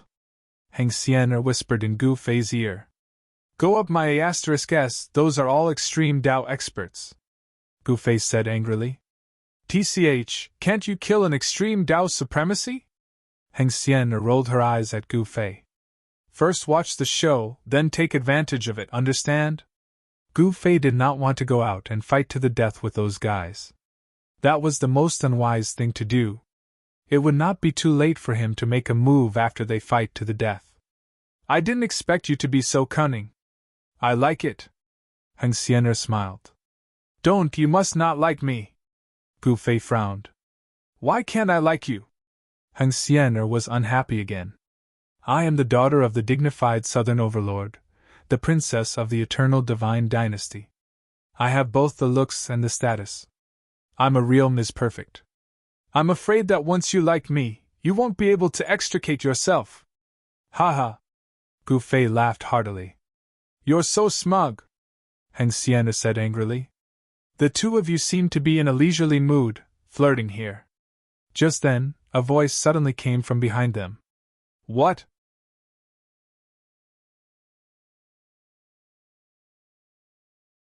Chapter 47-24. The ancient cave abode had existed for who knows how long. The old dragon of Hidden Dragon Mountain was not the only owner of the cave abode. Before the old dragon, the owner of the cave abode was in eternal supremacy. The old dragon of Hidden Dragon Mountain seemed to have obtained the legacy of this eternal supremacy, and cultivated to the eternal stage. The door of the cave abode was closed. It was a pair of bronze doors with no lock. The bronze doors were covered in green copper, and one could vaguely make out many patterns and characters engraved on them. Not even the most ancient eternal autarchs would be able to understand those words. Some people believe that those were the most ancient divine characters of the eternal world, long lost in the endless passage of time. For the people of the present, it was like looking at a book from the heavens. Legends about this cave abode were all over the world, and there were countless versions. Although Yu Huan had defeated Emojintian and driven him away, there were still many supreme supremacies around, and all of them were eyeing the cave abode. Some people said that this was a place of fortune. Whoever could enter this ancient cave abode would have the chance to achieve eternal Dao fruit.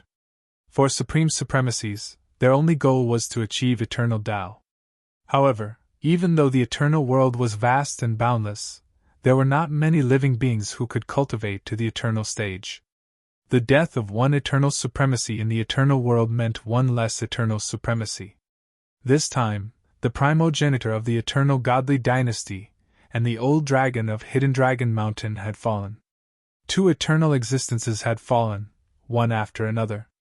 This would definitely have a huge impact on the entire eternal world. If it weren't for the martial extreme immortal sex protection, the eternal godly dynasty would have fallen. The death of the old dragon of Hidden Dragon Mountain had attracted countless supreme supremacies who were eyeing the Fortune Cave abode. The successors of almost all the top forces in the eternal world had come.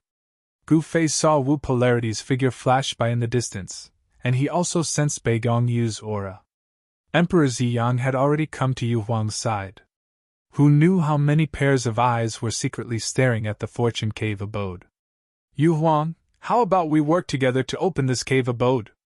Emperor Ziyang suggested. You think we can open this cave abode? Stop joking, Yu Huang said indifferently.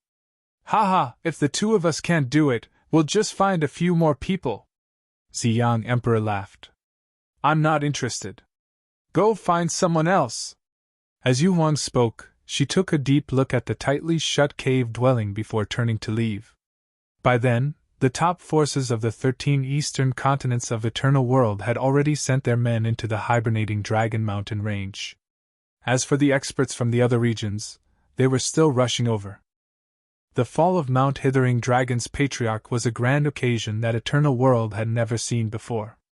Countless young experts were rushing to the Hidden Dragon Mountains to fight for the Fortune Cave abode. Countless people treated this trip to the Hidden Dragon Mountains as a trial.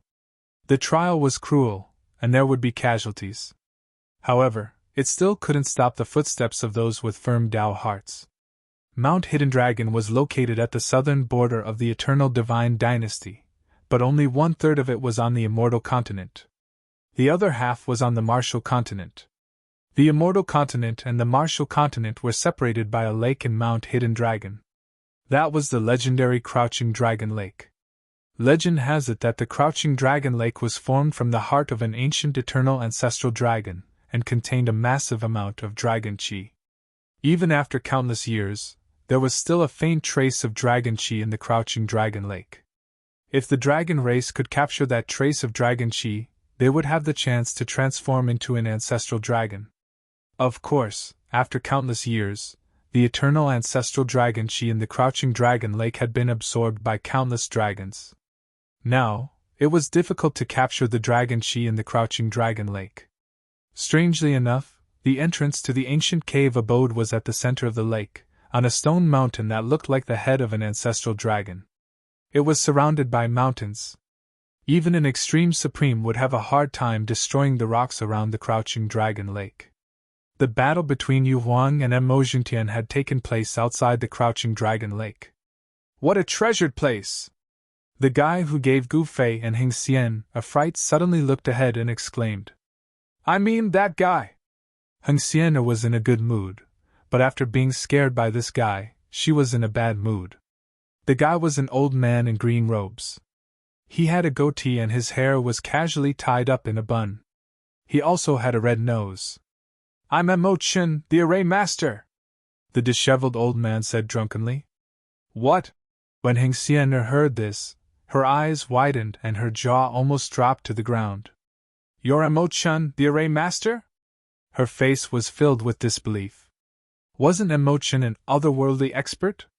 Why did he look like this? The smell of alcohol assaulted Hing Xian's nostrils, causing her to frown. This was far too different from the image of those lofty, otherworldly experts in her heart. "Array master? Then I'll have to ask for your advice." Gu Fei smiled. Hee, could it be that this little friend knows about the array Dao? Master Mo Chen smiled. "A little." Gu Fei nodded. He was somewhat interested in the Tao of arrays of eternal world.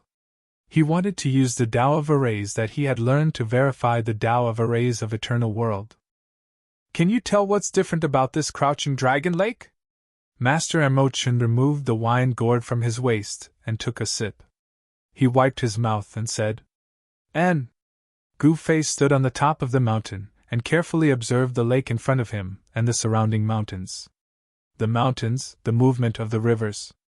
He realized that the mountains around the Crouching Dragon Lake were like countless dragons lying on the ground with their heads extended to the side of the lake. "Are the dragons drinking water or spitting water?" Gu Fei muttered to himself. I couldn't tell that you have some skills other than talking about love." Master Mo Chen sized up Gu Fei and said, "This is spitting water, not sucking water. If it was sucking water, the Crouching Dragon Lake would have dried up long ago. To measure the mountains and rivers, not only do you need to see with your eyes, you also need to use your heart to sense it." Master Mo Chen shook his head and said, "It sounds reasonable." Hing Xian said. She didn't know anything about the array Tao, but the old man's words were reasonable. As he spoke, Master Mo Chen actually closed his eyes, as if he was feeling something. "That's Qi. Countless Qi is gathering towards the Crouching Dragon Lake from all directions. The dragons are breathing out Qi to nourish the Crouching Dragon Lake. Over the years, the Crouching Dragon Lake didn't give birth to any spiritual objects. This is unusual," Master Mo Chen said to himself. "Can you open this cave dwelling?" Gu Fei suddenly asked. "No." Master Mo Chen was very straightforward. "Seems like we have no chance," Hing Xian said disappointedly. "That might not be the case. This fortune cave abode can choose its own master."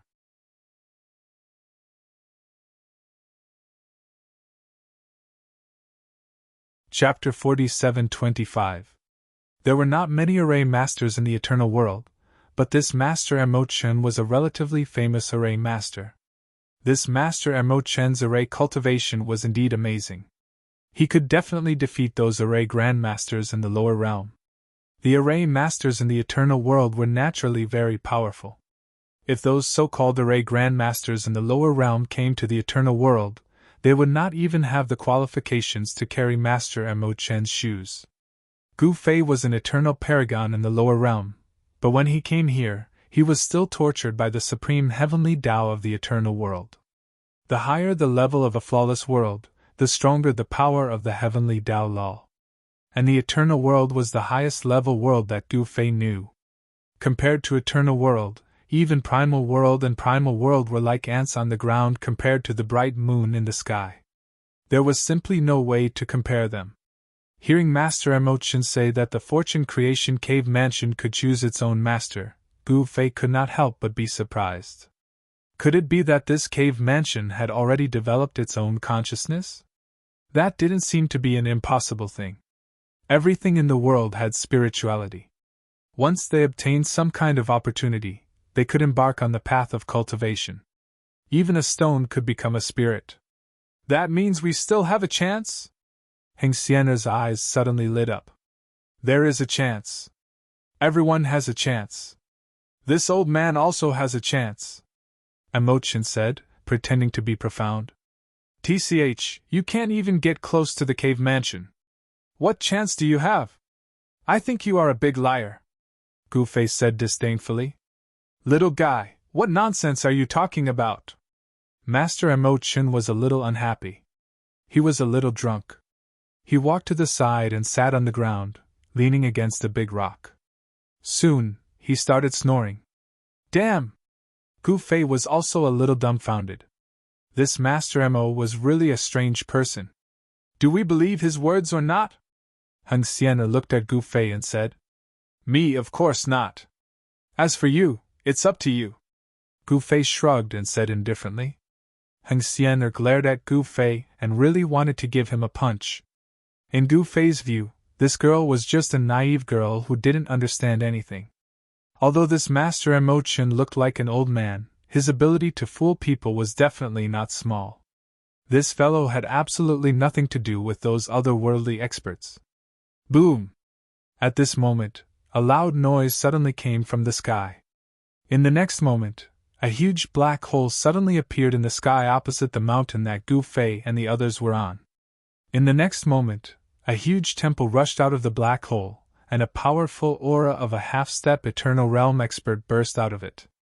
The people from Soaring Sky Temple are here!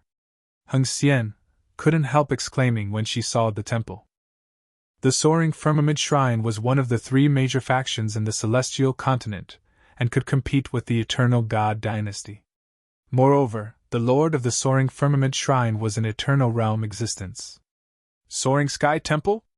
Gu Fei looked at the temple floating high in the sky, and his pupils couldn't help but shrink. This temple was actually a half-step eternal Tao artifact. At this time, in another direction, a figure appeared in the void. Half of the sky suddenly darkened, and the aura that erupted from that person was very shocking. And the big shot finally appeared. When Gu Fei saw this scene, his eyes suddenly lit up. Too terrifying. Heng Xian'er's voice trembled. The aura of a half-step eternal realm expert was too terrifying, and she almost couldn't breathe under the pressure. But Gu Fei was fine. This level of pressure had no effect on him at all. Let's go, let's retreat first. Gu Fei made a prompt decision and directly pulled Heng Xian'er away from the top of the mountain, rushing towards a mountain that was even further away. That Master Emochin was still leaning against a boulder, sleeping soundly. Without any words, the figure in the sky directly attacked the temple, and a huge black hand directly grabbed the temple. Boom! At the same time, a fist directly punched out from the temple, directly colliding with the big black hand. The power of two half-step eternal realm experts erupted in an instant, and the void trembled. The vast and mighty power wave directly dispersed the clouds in the sky. However, the crouching dragon lake below did not move at all, and the water was calm, as if there was an invisible force blocking the mighty energy storm from the sky. Just like that, a great battle broke out. Is Jin Zhan crazy? He immediately started fighting with the people of Soaring Sky Temple. On the distant mountain, many people were shocked to see this scene. Some people recognized the middle-aged man in white. That person was actually the deputy sect master of Wu Tian sect, Jin Zhan. The deputy sect master of Wu Tian sect? Gu Fei and Heng Xian also made their way to the top of the mountain. There were 5 saint-level cultivators gathered there.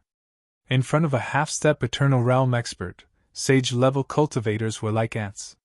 "That guy is a lunatic," someone said.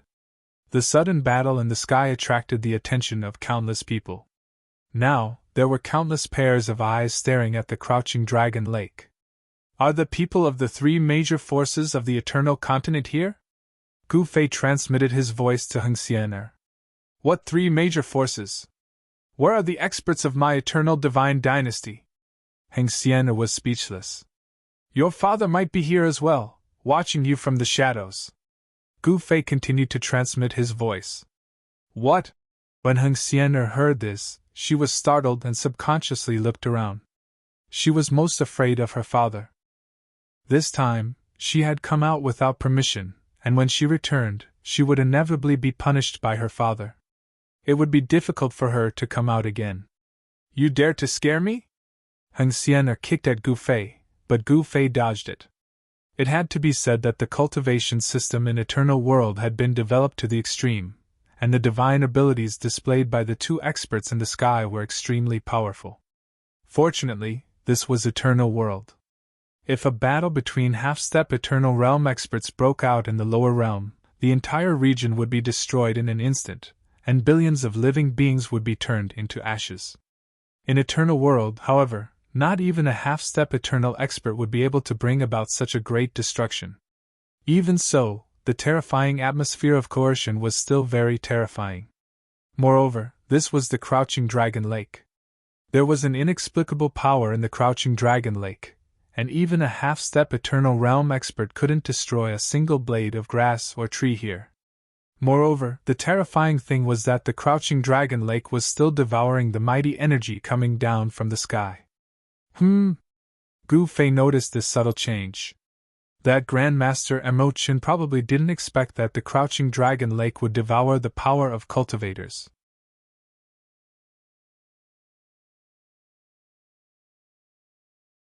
Chapter 47-26. Gu Fei had discovered the secret of the Crouching Dragon Lake. Perhaps, only those in the Eternal Realm knew the secret of the Crouching Dragon Lake. The battle between the half-step Eternal experts continued. Jin Zhan, the deputy sect master of the Wutian sect, was too strong. Every punch and kick he unleashed shook the temple. The temple of the Soaring Sky Temple was a half-step Eternal level Dao artifact. The people of the Soaring Sky Temple were hiding in the temple and attacking Jin Zhan. Hiding in the shadows. "If you have the guts, come out and fight. What's the point of hiding in the Dao artifact?" Jin Zhan sneered as he attacked. "Old Jin Zhan, you're bullying the weak. What's the point of that?" A voice rang out in everyone's mind as a divine sense rippled out from the temple. "Junior, you're courting death!" Jin Zhan bellowed out furiously. He extended his hands and grabbed the divine hall in an instant. Afterwards, he wanted to rip the divine hall to pieces. However, it was useless. Who knows how long these 2 are going to fight? Gu Fei couldn't help frowning as he watched the battle in the sky. "Ha!"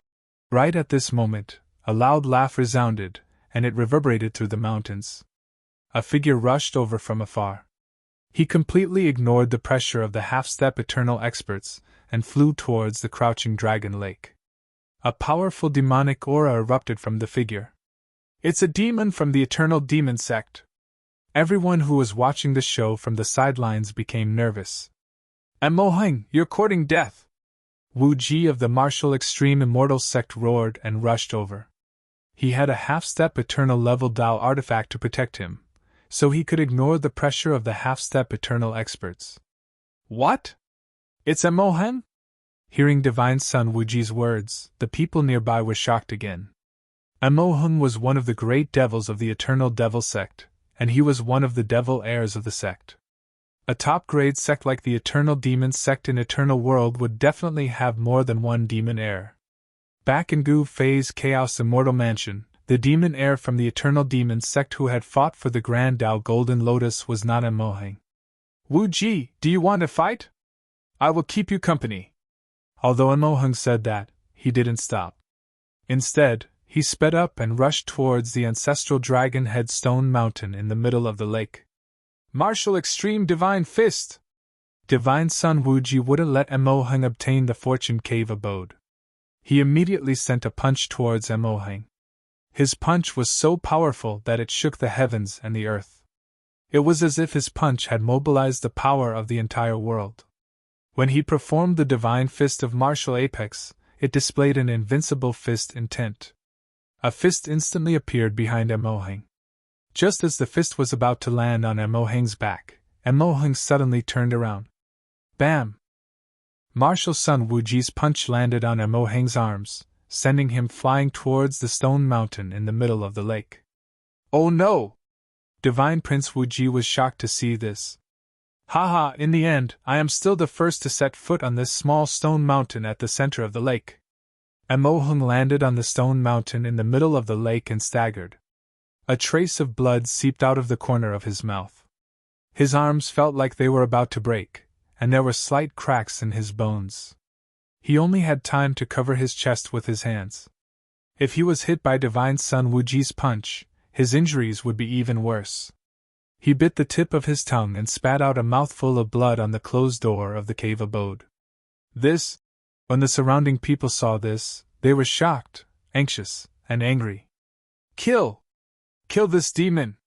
One powerful figure after another leaped out and rushed towards the stone mountain in the middle of the lake. Yu Huang and Ziyang Emperor also attacked. So near yet worlds apart sword! Yu Huang immediately used the supreme sword Tao of the Eternal Immortal Sect. This sword was a perfect combination of the nomological laws of time and the nomological laws of space. The moment the sword appeared, it slashed towards Emohung. So fast! Emohung was shocked. The next moment, his figure blurred, as if he was about to melt into the surrounding void. Yu Huang's sword light pierced right through him. However, the scene of blood splattering did not appear. Yu Huang's sword seemed to have slashed at empty air. There was no force behind it at all. Then, Emohung's seemingly illusory body became corporeal again. This Emohung is courting death. Gu Fei couldn't help but admire Emohung a little when he saw this scene from the top of the mountain. Not necessarily. Without some ability, who would dare to make a move at this time? Heng Xian'er said, blinking her big eyes. Do you want to make a bet? Gu Fei suddenly smiled. Sure. How do we bet? Heng Xian'er naturally refused to admit defeat. How about this? If Emohung dies here, I win. If he escapes, I lose. Gu Fei said after thinking for a moment. Ha, good. Let's do it that way. Heng Xian'er laughed. What will happen if you lose? Heng Xian'er asked again. I will lose. If I lose, I will devote myself to you and do whatever you want. How about it? Gu Fei said proudly. Pooh! You bastard! Heng Xian'er scolded. If I win, you will devote yourself to me and do whatever I want. How about it? Gu Fei said with a smile. No, if you lose, you will be my slave for life. Heng Xian'er smiled, her eyes turning into crescent moons. This Emohung was an extreme great demon and had a half-step eternal Tao artifact to protect him. If he wanted to escape, who could stop him? Gu Fei would definitely lose. So ruthless? Gu Fei looked at Heng Xian'er in shock. What? Scared? Scared? Are you afraid to play? Heng Xian'er said proudly. What a joke. Gu Fei will be scared. Scared? Scared? Scared? Okay, let's do it that way. Gu Fei pretended to have fallen for Heng Xian'er's provocation and angrily agreed. Look. Emohung is going to escape. Heng Xian'er suddenly laughed. He can't escape. After saying that, Gu Fei shot up from the mountain and flew towards the stone mountain in the center of the dragon's subduing lake. Hey, are you courting death? Come back here. Heng Xian'er was shocked when she saw this. However, Gu Fei was very fast. In just a few leaps, he had already reached the side of the dragon's subduing lake. At this time, Emohung rushed out from the stone mountain and tried to escape. Although he spat the blood from the tip of his tongue on the door of the cave, the tightly shut door did not move at all. His method did not work. Where are you going? Gu Fei punched at Emohung's face. Courting death. Emohung roared and waved his right hand. A saber light shot out from the devil saber and slashed at Gu Fei. A puny great sage dared to stop him? Wasn't he courting death? Hey! Gu Fei threw out a punch. His punch directly shattered the saber light that was slashing towards him, and then smashed onto the guy's face. In the next moment, Emohung's head exploded and turned into a mist of blood. What? Everyone who saw this scene was dumbfounded. They were dumbfounded. Everyone was shocked.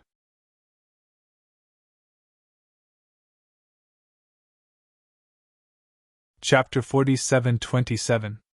Gu Fei smashed Emohung's head with one punch. This scene caused everyone to be dumbfounded. Everyone was shocked. How is this possible? This guy's cultivation is only at the Great Sage realm. A Great Sage defeated an Extreme Grade Supreme? Are you kidding me?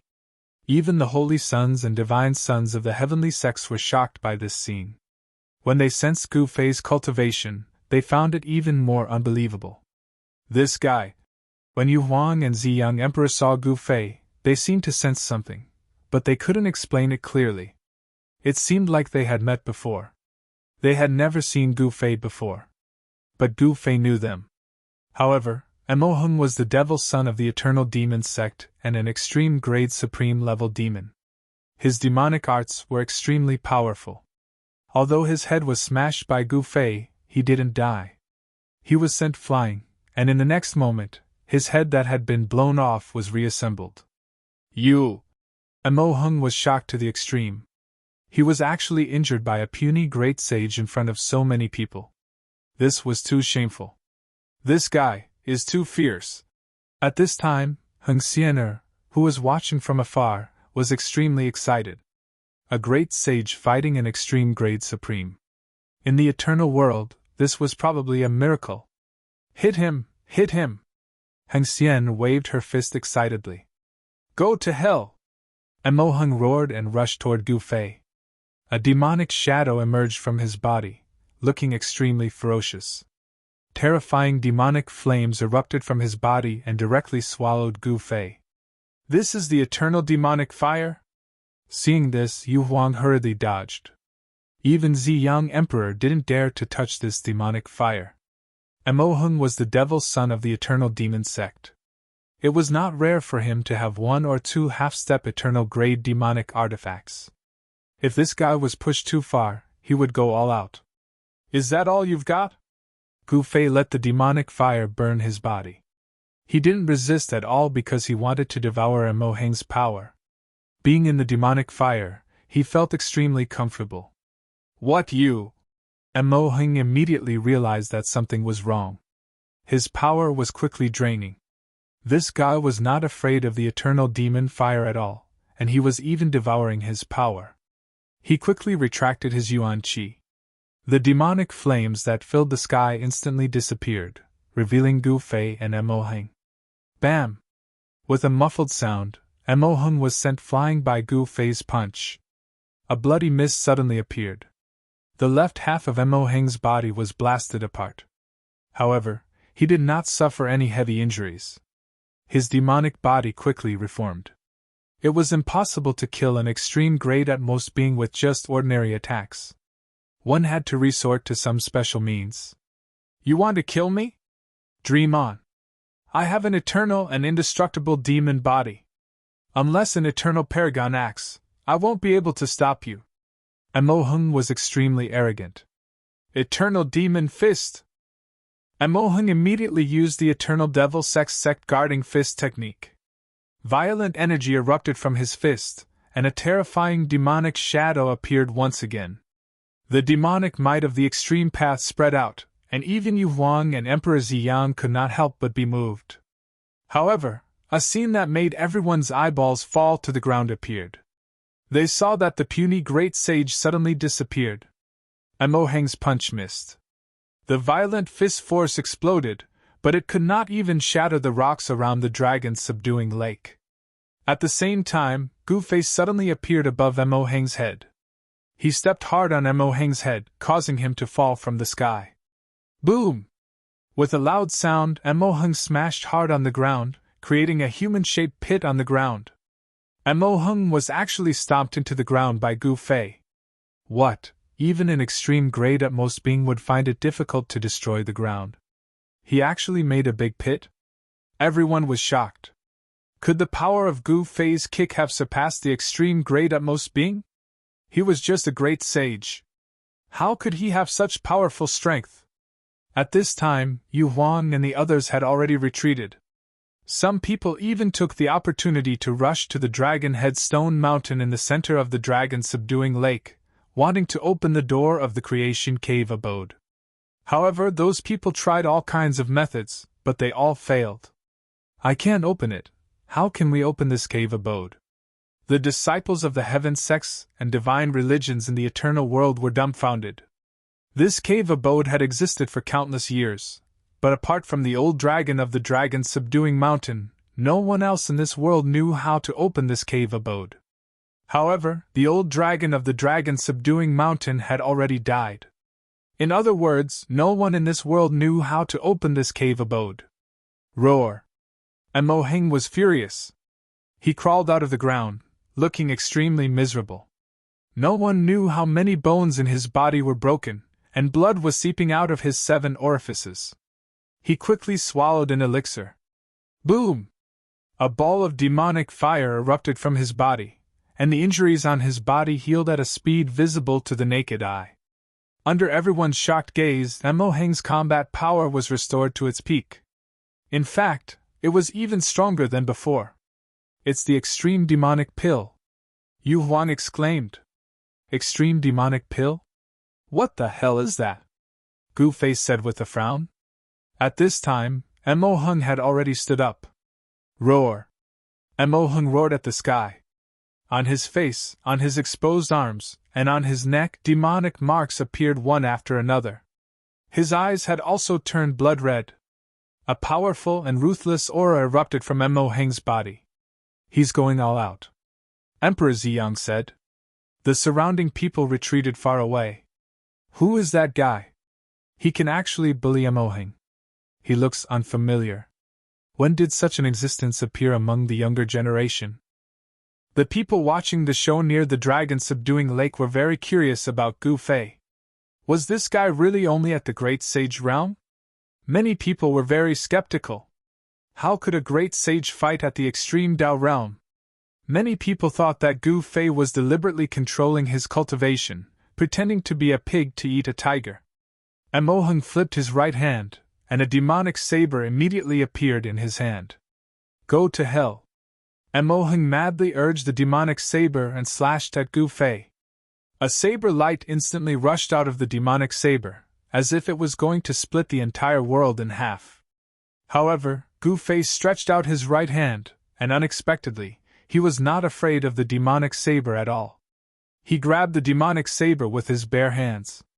This scene directly shocked everyone to the ground. How is this possible? Mo Heng was really shocked. He wanted to abandon the saber and retreat, but he was also reluctant to let go of the demonic saber. It should be known that this was a half-step eternal Dao artifact. This was simply a miracle. Gu Fei raised his leg and kicked the devil son of the eternal devil sect away. He even snatched the devil saber from the guy's hand. The whole place was silent. Everyone stared at Gu Fei, dumbfounded. What eternal devil sect's devil heir? That's all there is to it. You're tuning into the Phoenix Knights YouTube channel. Don't forget to subscribe and join us on this journey to catch the most captivating stories.